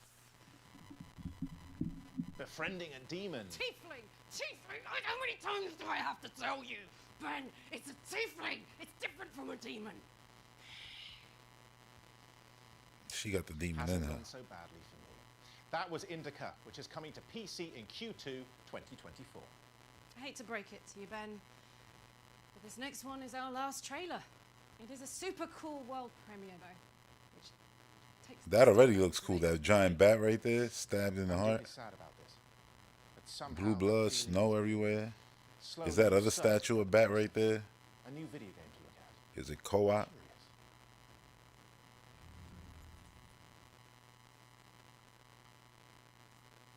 You want the truth, my liege? Peace is a fairy tale. Oh, it's a rat. Something you tell young rats to stifle the Yep, nightmares. young rats. It's high time you woke up, for the nightmare is upon us. As war raged in the south, a terrible evil stirred in the north, endlessly Now this is a flowing trailer. from one year to the next, until finally free. I'm guessing that was the overall map. Found imprisonment. You think you know suffering? You know nothing, my liege. You know nothing. Eyes black as death, fangs sharp as steel, and a thirst for vengeance that will not sate. Is it a hack and slash game though? Heroes, that time is over. Like a 2D. The kingdom needs a warrior. Oh, dead. Oh, forged of the north, and as cold as the snow that shrouds these lands. Blood Moon rises once again. Damn. Carved from iron, bred for battle. Yo, Unleashed in war. shredded that dude. And so Yeah, this looks awesome. a new tale begins. Tales of Iron 2, Whiskers of Winter. Wishlist now. I never heard of Tales of Iron 1.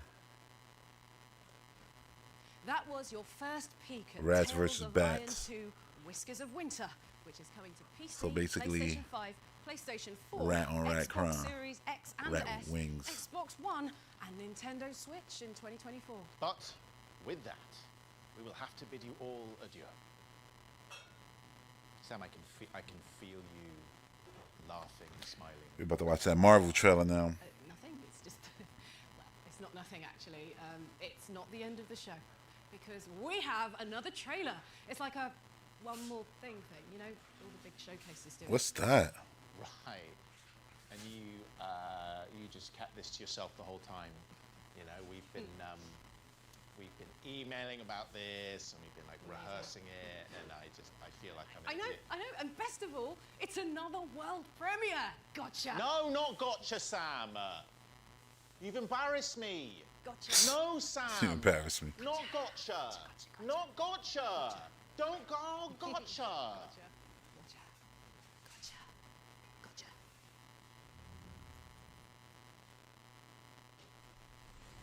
Bleak Mill.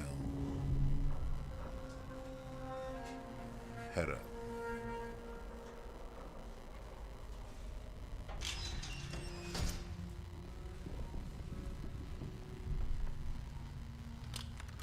Visually insane.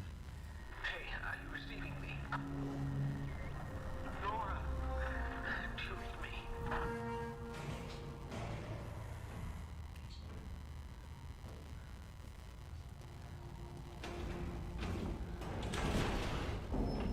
Wait, you sneaking behind this thing?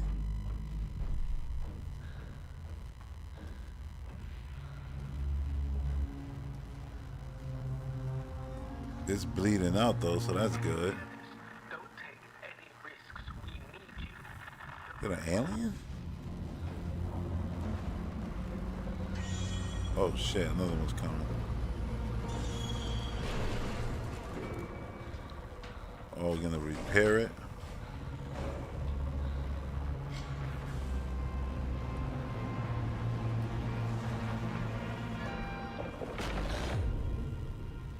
That's how you don't move. Laura, please answer. The area is not safe. I repeat, the area. 2. There's so many sequels to games. Yo, there's so many video games in the world. Cause I ain't hear a lot of these. I think none of these sequels here I've heard of, the original games. That was Industria 2, which is coming soon to PC. So make sure it's on your wish lists. And no more funny business. That really was our final trailer of the show. For real this time. It's been an absolute pleasure, Sam. Likewise, Ben. But before we make good on our karaoke promise, we'd like to thank everyone for tuning in wherever you are. We'd also like to shout out the people behind the scenes who've made this spring showcase a reality, and our partners over at PAX. Remember to head over to the dedicated Future Game Show Steam page to add the games we've covered to your wish lists. Finally, just before we go, we'd like to take a moment to recognise what a difficult period it has been and continues to be in the games industry, with countless layoffs and a growing fog of uncertainty. Hey, I started the show talking about layoffs and they ended it talking about We layoffs. simply couldn't have a show like this full of awesome trailers and demos and presentations. Facts. Hardworking people who turn such inspired ideas into reality. Facts. The makers of this show, and both Ben and I, want to acknowledge just how difficult it's become to work and feel supported in this industry. So for everyone And it shouldn't. this storm, regardless of what There's too many goddamn billion, trillion-dollar companies in this industry for people not to be able to So please just support your favourite games. live People who make them in whatever happy, comfortable, game developing lives. This has been the Future Game Show Spring Showcase 2024. But, hold on a minute. Don't touch that dial. Whilst we're leaving you for pastures new, the future Game Show expansion pack is up next, which features developer interviews and even more world premieres. It's just 60 seconds away, so we probably don't have time to entertain people. So before I go to the Marvel trailer, I'm gonna let this rock a bit, see what the next thing is. Maybe they'll start with the No Rest for the What Wicked they game. want, Sam. Give the people what they want.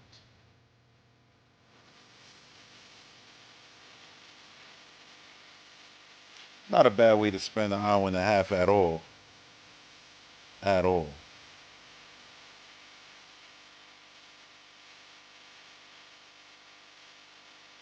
Like, look at this, like the amount of creativity you see in this industry. And dudes gotta be really shaking in their boots. You know, wondering if they even gonna have a job tomorrow. It's crazy. And I say that because when you could work at Naughty Dog or Insomniac or any of the countless teams signed on the Xbox that lost people over the last 5 years, same thing with Sony over the last 5 years of constantly Sony, you know, getting rid of full development teams and everything. Like, when you see it happen to them, if you the little guys under, let's say, like a big conglomerate, yeah, you're gonna feel it. You're gonna be scared. Like, and I get if you're independent studios, yeah, we live and breathe on our own success, on our own thing. Nobody can fire us. That's good too, but now you don't have the cushion of a giant corporation. But I'm like, what's the cushion matter if the cushion ain't real? If you think, oh yeah, we good, and then it's like, nope, no you're not. Y'all got fired. Y'all all gone. With no pay, no nothing. You're just done. Like, damn. You really thought signing this company away to this giant corporation would have done wonders for us, but nope. On the contrary, that sucks. All right, so I'll bounce back to this. Let's look at this real quick.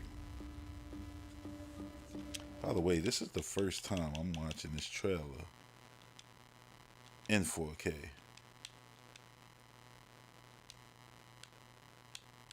Because when I watched it yesterday, I watched it on my phone, and I watched it on my Series S. Now I'm watching it right here on the X. Searching house to house. If they arrest you two, they will take you to their headquarters, and you will not. And then the way they cut this trailer is so good. Between the Indiana Jones trailer and this trailer, those are like the most cinematic, you know, video game trailers. I don't know who the actor is playing Cat. So this tune sounds like Marvel meets Star Wars, which I love. 3, counting you, and that's too many. And they're saying this is all in-engine stuff. Like, I know it's cinematics, but it's supposed to be the in-engine of the game. And I could believe that. Like, that's crazy. Germans, before that American. Look at that boy. The Iron Force has been found. Yo, Carrie Payton's such a good actor. He was Cyborg too. Just stick to the rooftops. On Teen Titans. Be careful. Stand beside me. When am I not? Like, it's so crazy how they just captured his whole swag. Like, as a dude who watches Walking Dead, King Ezekiel is that dude. And that won't be a problem. Yeah, these visuals are insane. By the look of things, he's not very far ahead. The American boy is right on your heels. The tone and everything of it all. If you wanted us dead, we'd be dead. So what do you want? Answers. That's far enough! Stay out of my way. Stand aside! I do not take orders from anyone. I don't have time for this. Neither do I.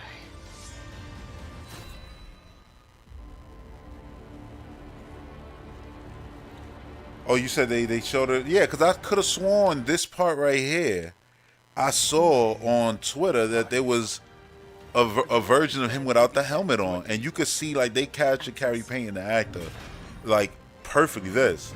That's far enough! Stay out of my way. And you see it, like, the way he, I do not take like, the rolling of the eyes when he turned around. And he's like, I don't take orders from. I was like, yo, this is insane. I'm like, why even have the mask on? Take it off. Nah, I like the mask on. But, yeah, it's so cool.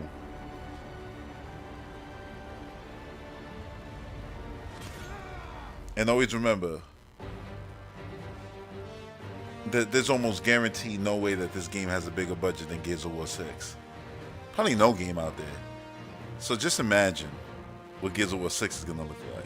It's going to be insane. I'll throw this back.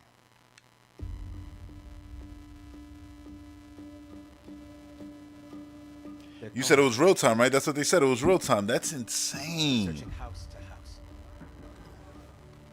If they arrest you two, they will take you to their headquarters, and you will not return. That's insane. I'm more concerned with the 6-foot cat man. Look at the closed section and stuff. Like, you can see that it is in-engine, like, in-game, like, graphic. Because when it's in-game, like, it just always looks different from a pre-recorded cinematic. But it's so stunning looking. 3, counting you. And that's too many. And now we know if this game is a single-player game where you play as both, right? It's not like it's going to be a co-op thing. Sunrises.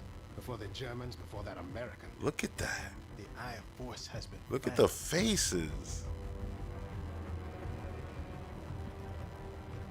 But it's all of it. It's the hair. They caught every strand of his braids in, because that's when he had extensions in. Now I know what he had them in for.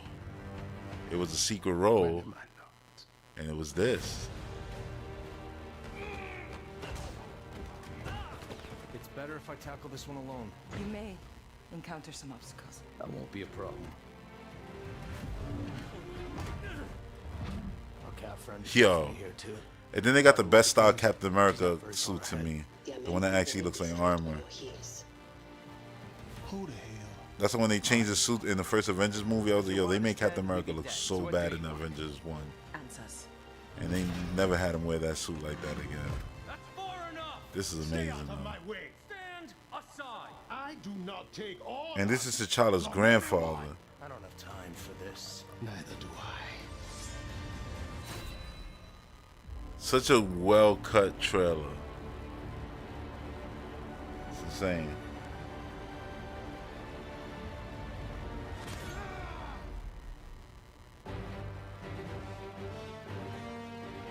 Oh yeah, multiple Black Panther. Then it said multiple Black Panther games are coming, but gaming is dead. Like, absolutely not. You got multiple Black Panther games. You got a Blade game coming. You know, you still got Spider-Man games in the future. Like, Turtle games is coming out. Like, we're in a good time when it comes to IP games like Star Wars. You know, you're gonna get another Jedi game to finish off that trilogy. But Outlaws looks amazing. You know, I know they just canceled the Mandalorian game, but EA is probably like, listen, man, we got enough from Disney. We're not gonna be just giving them all our money, because we know how much it costs to get a Disney license. So, yeah, I guess they're good with this, and that's about it.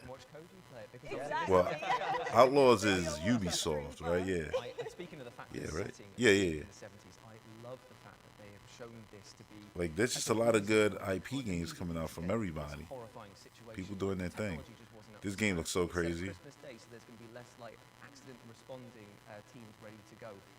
Like, I feel like I could play this game. It's still gonna be scary as hell, though. I'm definitely gonna give it a shot. I always said, listen, if it's in Game Pass, why not? I'll give anything a shot. Like, I've played right now, I've played like about, I want to say like an hour and a half of Control. Maybe 2.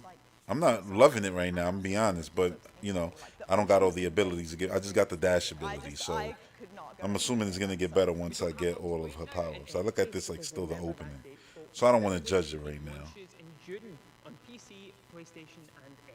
I did that with Senua. I played the first portion of it where you found the puzzles like within the trees, and I was like, oh my god, I ain't like this game at all. Like, that's what the game is.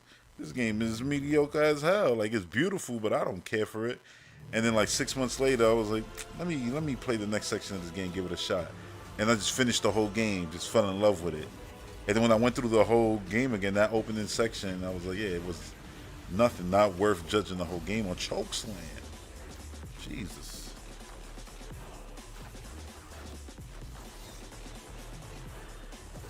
Oh, 12 minutes about the game only. IGN and GameSpot.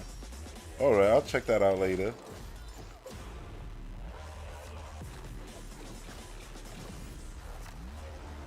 Or I'll find it now. Alright, let me find it and I'll cue that up.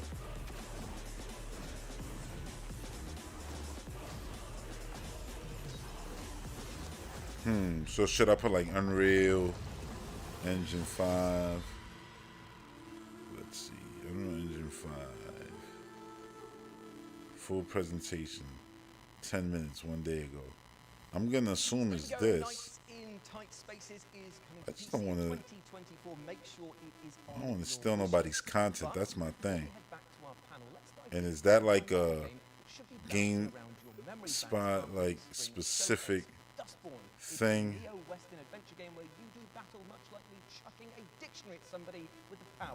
no. Right now, I have great news for you because you can play the demo for Dustborn on the show floor. But if you sadly can't make it to Boston in the next, Let me see. I'm 6 hours, here is a walkthrough of that very demo with narration from developers Red Thread Games. 2030 in North America, you play PAX, a 30-something anomal. You play PAX, and it's PAX right now. You're offered a life-changing opportunity. All you have to do is steal and deliver a mysterious package across the country. Joined by a crew with their own peculiar powers, you will explore an alternate America on a robot-driven tour bus. Embark on a perilous road trip and try to stay out of trouble to reach your final destination. I don't think this is the thing. Did they have Fortnite gameplay in there too? Rustic. Dustborn is all about the crew. And you said 12 Their minutes. This is unique 10 powers, minutes. complex relationships, and personal stories.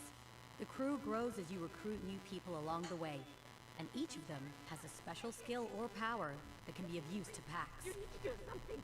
She's freaking out. What do we do? Gnome's ability to read people's emotions and influence. I'm trying to find that still. Sai, what? Hold the bus up. Sai's super strength. That always comes in handy. Shit, that's heavy. And Theo's non-supernatural software skills. Network's down. Got it. Luna, systems rebooted.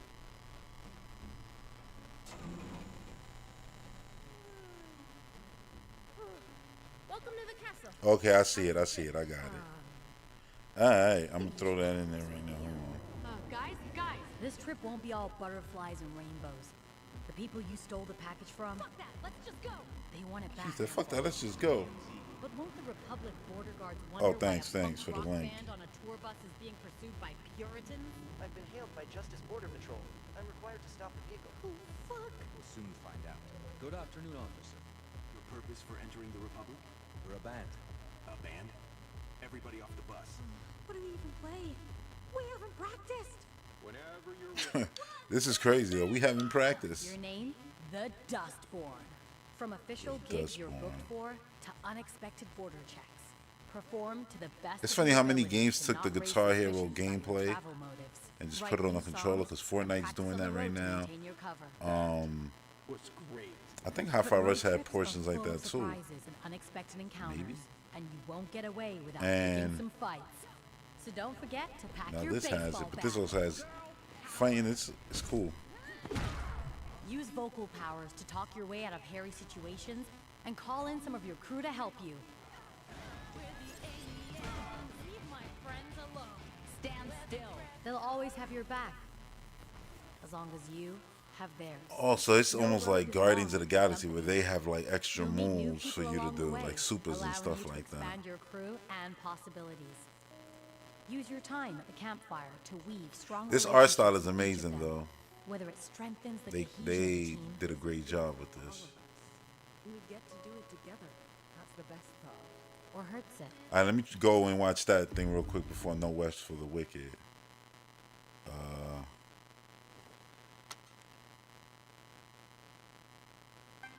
What am I looking at? Nintendo Direct. Hey everyone, Ash. Oh, hold on. I know what to do. There you go. Hi, we're visible. We're the wireless company with nothing to hide. Seriously, hidden fees?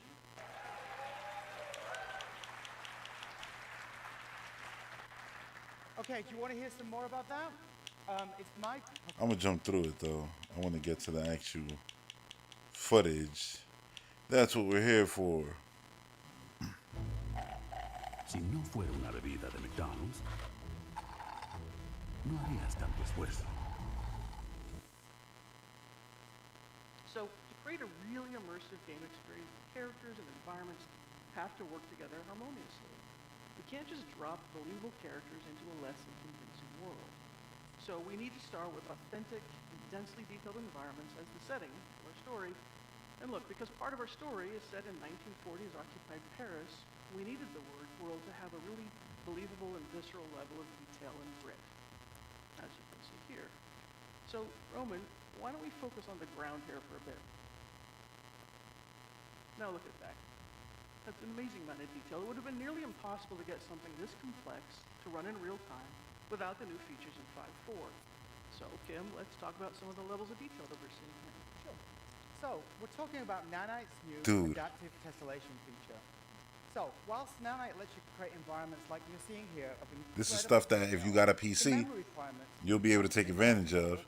If you got a beast PC, but you're gonna have to wait on consoles basically till next generation to properly, you know, see this stuff at this fidelity. I feel. So, Colin, let's actually strip this scene right down to the dirt so folks can see what we're talking about. So, see how simple this is. So that's the floor, and then they put all the actual foliage on top.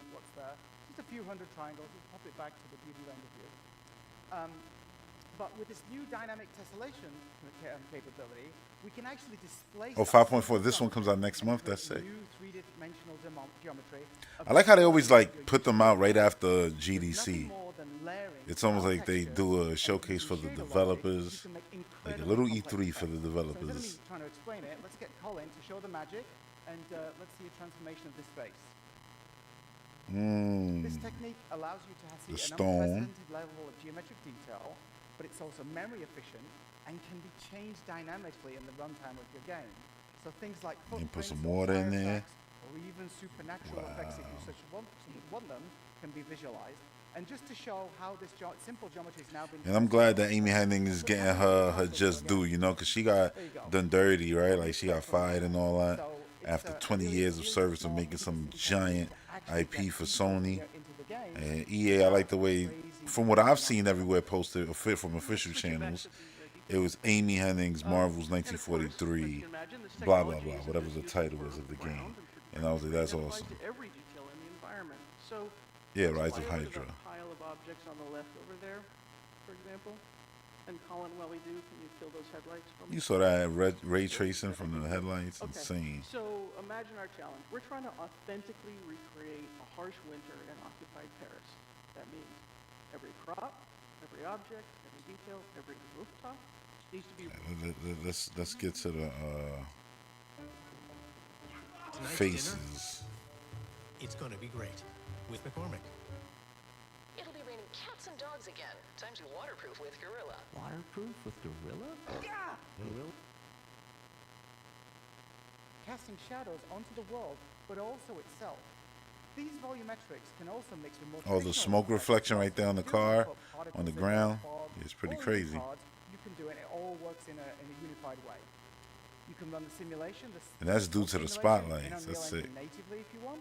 Or you can import OpenBDB datasets as sparse volume textures, resulting in film quality visual effects, volumetric visual effects, all running in real time that are totally responsive to dynamic lighting. Yeah, and it just looks incredible. Now, of course, all of this is just to help us tell our story, right? And the story... Yeah, hey, this is the face though. Is their look. And it can be really distracting if the outfit doesn't look as realistic and believable as the rest of the world. As you can see, Cap's leather uniform fits just like you would expect in real life, with all the correct material properties and the complexity of creases forming as he moves. From a technical perspective, this is where we can effectively utilize machine learning. That's what I said, the textures of the suit look crazy. I didn't even notice that it was moving the way it really would move in real life. Like the meshing and the folding and the bending, like that's insane levels of detail. But none of this matters without great facial performances. So, let's bring Azuri, T'Challa's grandfather, and our Black Panther into this scene, this time with his mask off.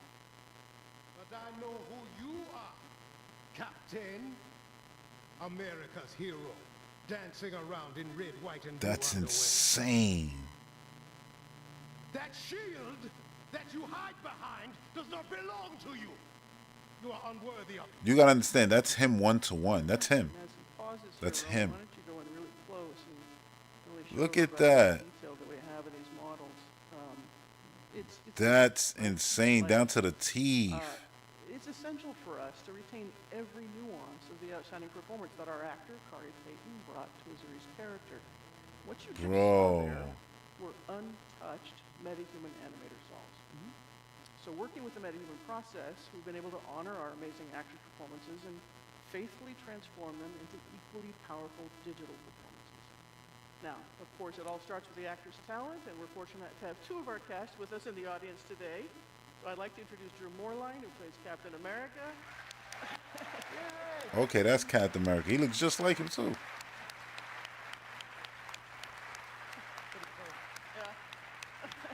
Oh, he still got his extensions in. Okay.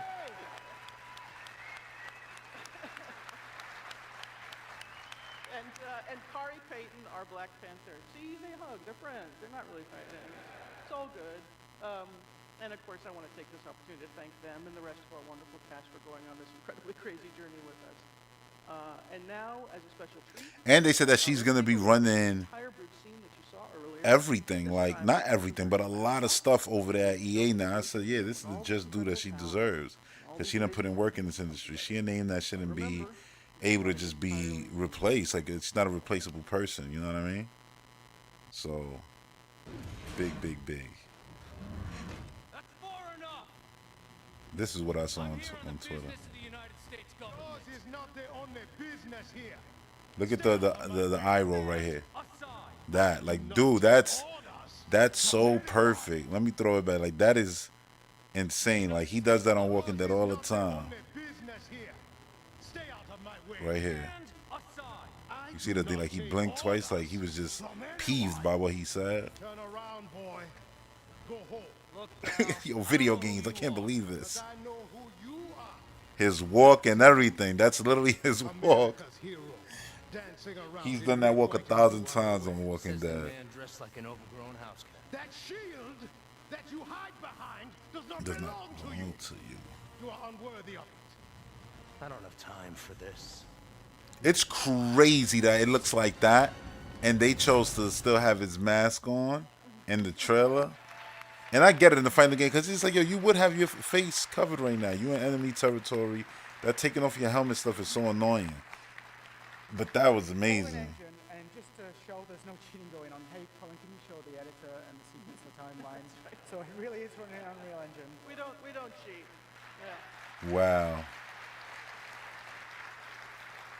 That's like, it's like insane.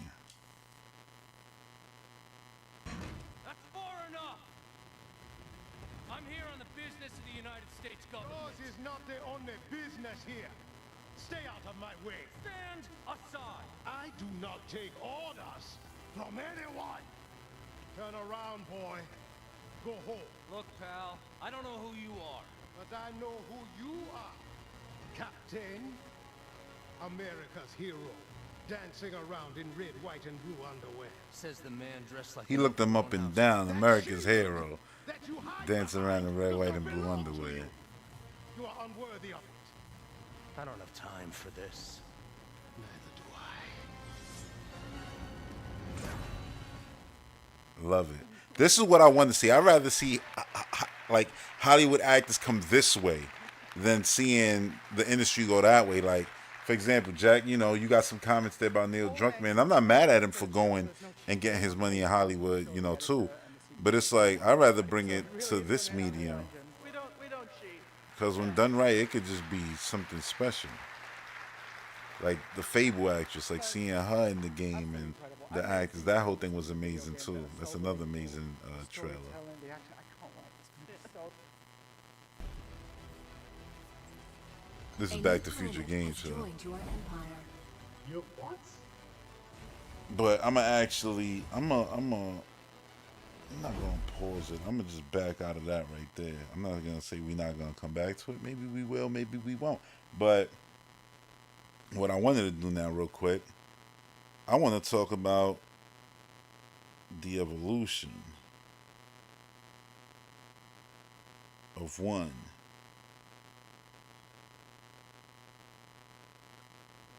Fortnite, man, like a bit. Because, you know, like I was thinking, like Fortnite, the way they just evolved this game over and over. Oh, Fortnite's getting the first person view, you said?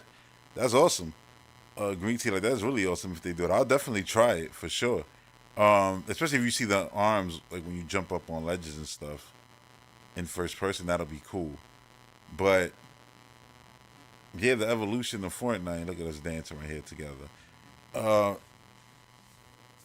This game is just like, yo, it's never gonna fall off. It just gets better and better. Like the stuff that they added now this season with the gods has just been awesome. That you could go to different locations on the map, find these specific gods, you know, Zeus, Ares, or whatever the case may be. And you kill them, you get a medallion from them, and then you get their abilities, or you'll be able to run faster, jump higher, zoom around the screen, stuff like that.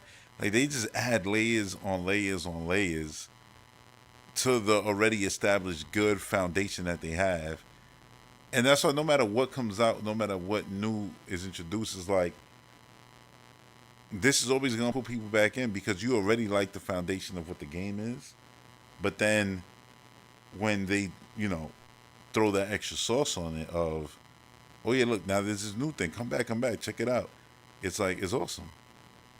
Like I have these, funny enough, these wings right here when I'm, you know, landing. But now there's actually wings like that in the game that you could use in gameplay. And you could barrel roll left and right with the shoulder buttons. Just like you would, you know, your goddamn R-Wing and stuff like that. And Star Fox. Yeah, it's cool, man. They got lightning bolts, which I don't really like. Because I think they're kind of weak. The Zeus lightning bolts.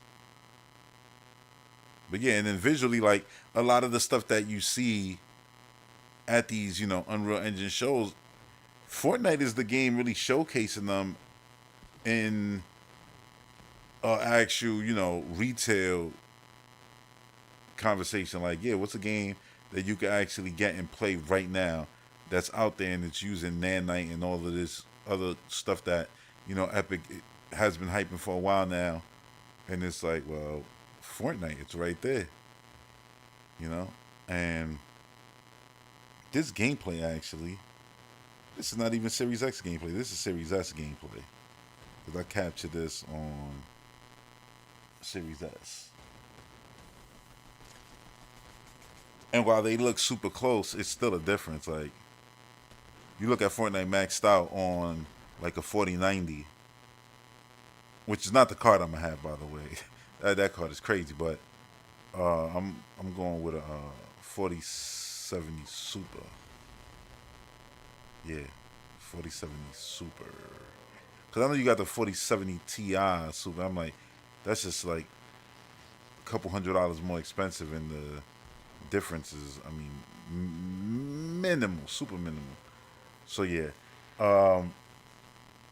when you look at it on like on a 4090, let's say, yeah, the game just looks crazy. The fact that Fortnite scales, like the engine scales, Unreal from, you know, mobile to something like Switch, and y'all all playing together, it's the same experience, even though visually they can be drastically different. Like you put Fortnite on a Switch versus this, and they look almost different, like different games. It's just textures missing, foliage is missing, and it's the same thing whether you know playing on PC with super low settings. Yeah, you'll feel it there too, where you'll be like, damn, where's all the lighting and all the crazy, you know, ray trace lighting and all that? Yeah, none of that on low settings. But still, the game still works, and you're still playing with your peoples. And I prefer video games to be like that. Like, the way they manage it, a lot of times people say, oh, you know, this hurts the game. Oh, yeah, that was a medallion right there, but the person on my team took it. Because that was us killing a guard right there. But yeah, like, how was I saying? I don't even remember. I got thrown off by the fact that the guard was there. I don't know the scalability of the game and all that. It just, I know not every game can be developed like this, but man, if they could, it would be way better for the industry, right? If you could say, all right, we're going to make a game that, I mean, it runs, you know, on the lowest common denominator, which is, I guess, a super duper duper cheap phone, right? That got to be less than the Switch. I'm not going to put the Switch in last. So you got that from a super cheap mobile phone to stuff like the Switch. And it's like, yeah, but it's the game. It's there. But if you play it on different hardware, it could look drastically better. That might be the way to do things, you know, in the future, so the people don't be bleeding out trying to make these $300 million games that look crazy but only could work on this one thing. You want to be able to distribute this game that you make everywhere. I think the Fortnite way is the way to go, you know? And I mean, you got to think about it, that 1943, right? That game, yeah, it looks crazy there, and that's probably running on something crazier than the 4090. Who knows? Now, let's just say it's a 4090, right? That's like the highest PC card you could get right now. That's what that trailer was on. But you know that trailer is going to play on this system right here. Well, not this system. Well, yeah, you know, the Series S and X is going to, you know, play on those. And if there is a PlayStation 5 Pro, it'll play on that. You know, and it's going to scale to those games. And what makes me believe it is going to do well is that it's Unreal Engine 5. And you can see how adjustable this damn thing is. Proof is in the pudding with Fortnite. So I think that game will look great on everything, you know, that it's on. Look great. Run great? Sure, too. I mean, I think so. I think it'll be 30 on everything. On everything. Except PC. That means PlayStation 5 Pro, you know, Xbox Series X, S. Yeah, I think it's going to be 30. But, you know, on whatever the next Xbox console is that they have coming out. Not the thing that they said they're going to talk about this fall. I'm talking about the next console. Yeah, whatever that console is. Yeah, that it'll probably be 60 easily. Because, I mean, they just said the largest technical leap you'll ever see. I believe them. When they said the Series X was going to be a beast, when I looked at, who was it? It was Digital Foundry video, I think. I watched just the ending of it. I just scrolled to the end to get the gist of the PS5, because I ain't want to hear. I don't really care about hearing power levels, because at the end of the day, it's about games and shit. But the gist that I got from it was like, yeah, it's basically, I mean, it's right there in the realm of the Series X. And I'm like, so you upgrading for that? Like, I don't know. Just get a Series X. Again, if you're going to put $500, $600, $700 into a PlayStation, save that shit. Save up another $700 and get a PC, and it'll blow out PlayStation 6. Basically, for the most part. Or if you start building your PC right now, until by the time PlayStation 6 come out, you'll build the PlayStation 7. And you'll be happy. And by then, all the games going to be day and date. Whether you want to believe it or not, I'm telling you, day and date releases is going to be the way for them. And they got nothing to do with Helldivers 2. Oh, because the success of that being day and date. No. I think that shit was already in the works for a while now. I don't think they've greenlit any game that's not already being made with PC version releasing within the first, you know, few months. And now I think they changed this shit now. We need them day and date. They may as well. I think what they get away with is the fact that a lot of their games aren't multiplayer, so they feel like, yeah, we don't need to worry about ecosystem. I'm like, yeah, but if you do day and date, right, a lot of people will probably buy the games more on PC in a weird way. Because maybe it's older, so they got it on PlayStation. Or maybe it's old, so they just don't care no more. And they playing other stuff. But then if it's all day and date, they feel like, yeah, I want to be in the zeitgeist of it all. Let me pick that up. You know? So, I think it makes sense. Ooh, I took the medal. Oh, no, I gave it back. I ain't selfish.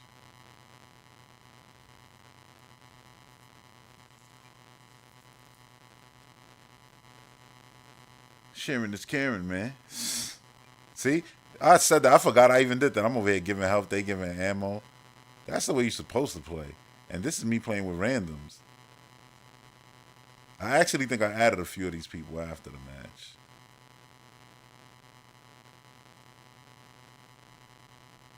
Look, I put a blue gun there. Teamwork, man. Teamwork.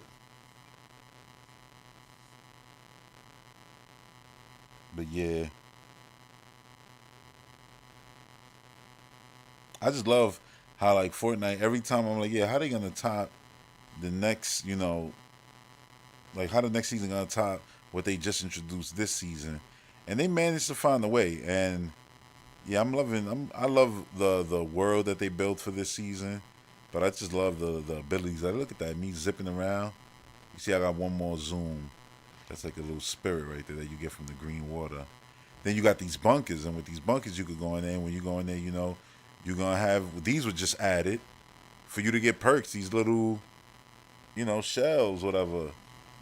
And you could update your weapons and stuff like that. And I go on here and I like to put basically silencers on every weapon, so I'm quiet, extended magazines, and you said, so I haven't heard the Fortnite news? No. I'm here. You seeing what I'm doing. I'm not doing anything else. Like, literally, I'm not browsing the phone on my phone or anything. Actually, my phone is the chat. That's why I'm reading y'all comment. I'm looking at this. The same thing y'all looking at. I'm right here. So, nah, I ain't see no Fortnite news. I'm not seeing no news.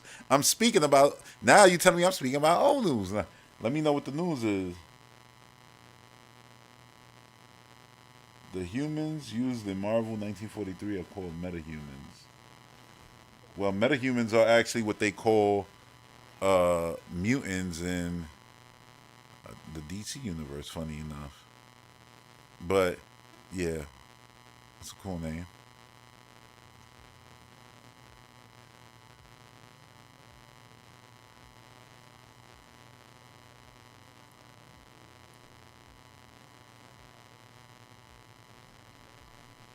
And that's the thing too. Like, they do actual real time, like, day and night changes and stuff like that, and it just adds a whole nother layer to the game too. Because you could be fighting here at daytime and it gives you a whole different visibility versus fighting here at nighttime. All those little things just give this game so much character. That's how the idea of something coming along and like topping Fortnite is like, good luck with that. They got all the IP. We've all spent hundreds of dollars buying, you know, characters in the game, and then they also just always adapt to new things, new ideas, new ways to play, new ways to just have a good time with your friends, you know? Dance on top of vehicles.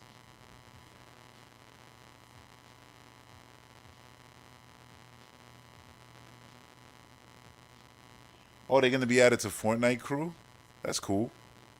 I did Fortnite Crew 1 month, you know, and I didn't do it again. I'll do it again maybe this one. It always depends on the character they have there. Right now it's like some fish dude, which is cool, but I just don't really care for it.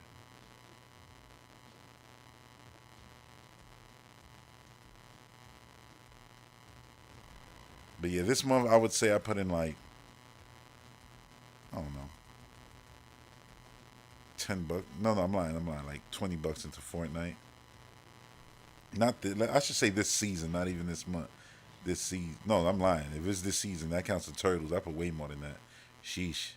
But it's worth it, you know, because I play it all the time.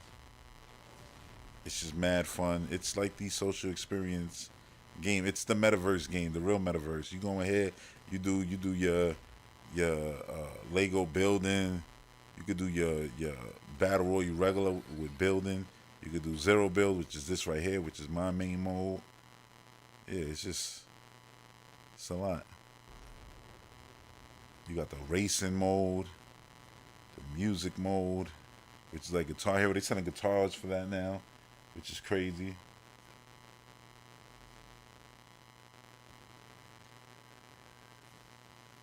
Oh, so they use Star Wars. You said they showed Star Wars Hunters, which was Unreal Engine 4, but it looked interesting. Yeah, that's the thing, right? Like Unreal Engine, even the old ones, like people are still doing incredible things with them. See, that was the Zeus boats right there, which are really cool.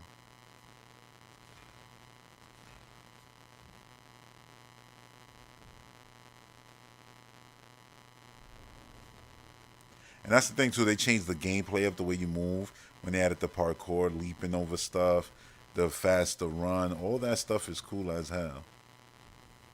Oh boy, they coming.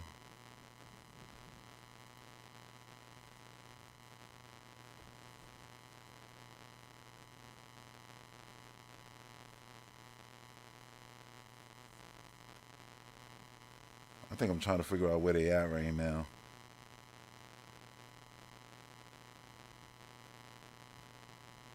But yeah, I wonder what the next show is gonna be. Because like I told y'all, I'm not gonna judge Nintendo's 2024 until the next direct.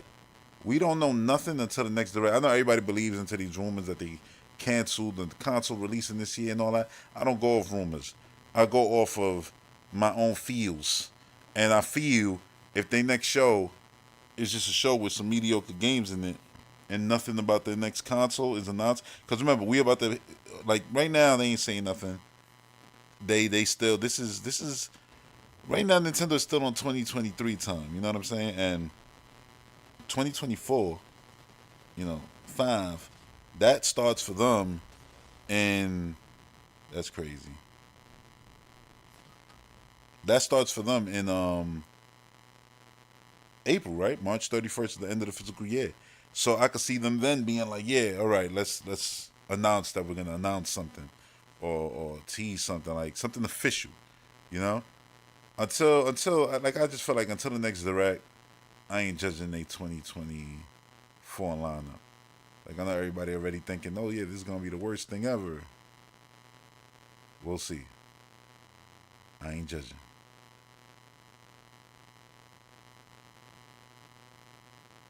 Not yet.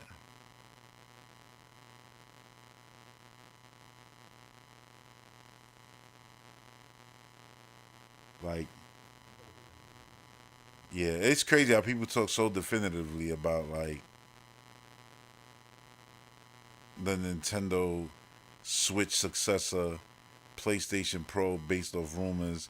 Xbox announced actual new hardware, and dudes put their head in the sand and started talking about, oh no, they going full third party. And it's like, when they try to, like, people don't understand how the Nintendo Doom is just Nintendo, like Xbox Tax and Nintendo Doom. It's the same shit. Like, they just switch focus because they couldn't on Nintendo no more. They did it for too many years. It was too obvious, and Nintendo started stomping out PlayStation. So they said, oh, no, that's a whole different thing. Let's not count them no more. That's why Nintendo ain't Doom no more. But you best believe they energy is still on that same dumb shit. Like, where for them, it's all, oh, Nintendo, Xbox will always be one of the punching bags, basically. And like you see how he came into the storm with the wings, which is crazy.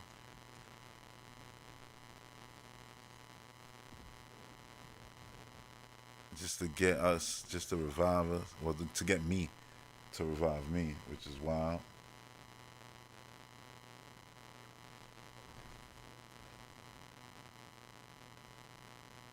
You said Epic Game Store is coming to Android and iOS in Europe only at the end of the year. 12% revenue share, or if developer use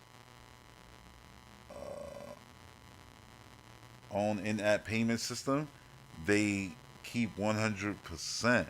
That's crazy. Yeah, that's gonna change a lot of things. A lot of things. That's good. I saw Apple's also getting sued, right, for being a monopoly and all that with their iPhone. Yeah, they coming for their neck now, which is only gonna make things better for the actual creators.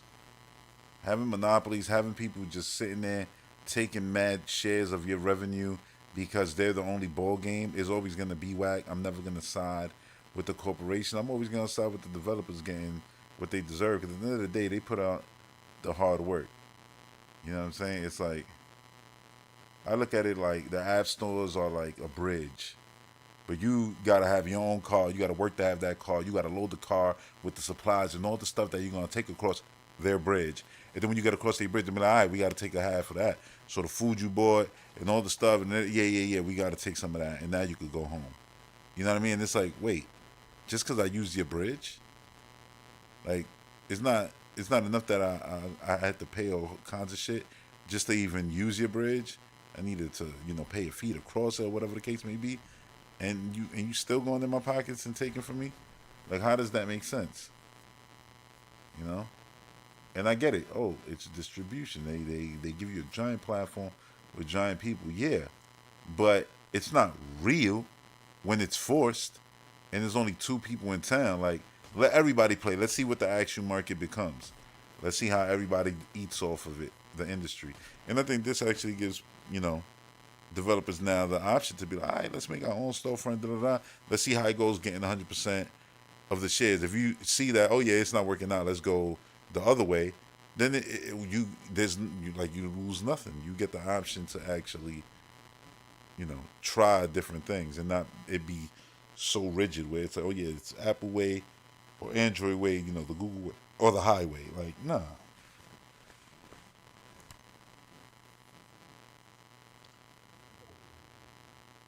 You say you love when I talk in parables. I don't even notice I'm doing it, but I get what you mean. Yeah, like it's just, it's good. I like to see like all this stuff that's happening in gaming. Not the firings, I don't like that, but I do like to see video games evolve and become something more. I like to see stuff like Power World come out that nobody thought was gonna be a mega hit, and it's, oh yeah, that just blew up and became a mega hit. Even stuff like Helldivers, which they didn't know it was going to be what it was, to the point where they didn't even have the server capacity for what it became. And it's fun to see, like, yeah, just people be blown away. And it's like, oh, yeah, this thing right now is the shit. It's like, that's awesome. But when all that happens, always remember, though, nothing's a Fortnite killer. Because Fortnite cannot be killed. Right now, Fortnite cannot be killed. Downed again. This match is rigorous. Oh, random over. I do not remember this.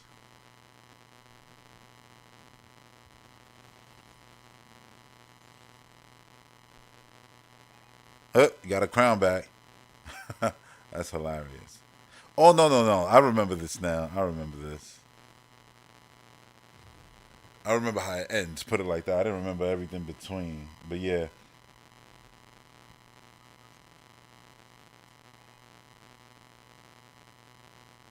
You see, I dropped the health because I thought I stole their health. So I was like, let me give it back. But they ran away, so I said, oh no, I'm good. Which I should have never did anyway. I actually needed the health, so it's like, bro, steal the health. That's so cool when you do that to a group of people, and they just blow them away, and then you just switch to your weapon.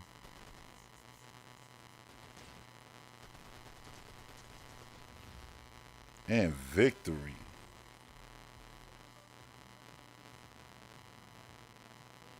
Alright. Let's see what's happening on the show. Maybe they're up to...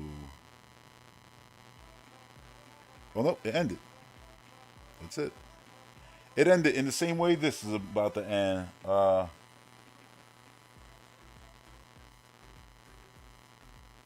you said you don't understand the Lego of Fortnite? Yeah, I don't pay attention to that. But you said there's a new update there, and they got buildings, Lego cats. That's cool. Yeah, I don't play that at all. Like, at all. I haven't played 1 second of that. I went into it, looked around, so it was nothing there. It was, oh, you got to build stuff. And I literally backed out. I play the main stage music stuff, though, a lot. A lot. Especially when you have to finish the Shredder Ninja Turtle Battle Pass. You have to play a lot of main stage stuff, basically, in order to do some of the missions. I look at the missions like achievements, and it's like, I don't play games for achievements. I don't achievement hunt. I don't look at the achievements. See, oh, what do I have to do? I don't. I just play 'em. When they pop up, they pop up. So yeah, I don't. I play video games like I played video games my whole life. Like achievements never actually came and changed the way I played video games. I know it did for a lot of people, and I think it's cool. I think it's cool that they exist in a way to make games, like pad the mind, give you more stuff to do in the game that goes meta, even beyond what's actually in the game. That's like something outside of it, like an extra layer that developers put on top. I respect it. I like it, Like if I made a video game, would I want achievements there? Yeah, of course. It's better than just doing like, oh yeah, just give them achievements for beating every section and they're done. Like some games do that because you can tell the developer just doesn't care. And I get that, and I respect that too. It both ways to me. It doesn't matter to me. It is what it is. But yeah. Anyway, it's been, 2.5 hours now? Yeah, exactly. 2:29, 55, and 56, and 57. So yeah, right now at 2:30, I'm going to say thanks to everybody for tuning in, and I'll see y'all on the next one. Hope you enjoyed. Like, subscribe, and all that stuff. Thanks, Green Tea, for adding, other topics to, this episode. And yeah, I'll catch y'all on the next one. Peace.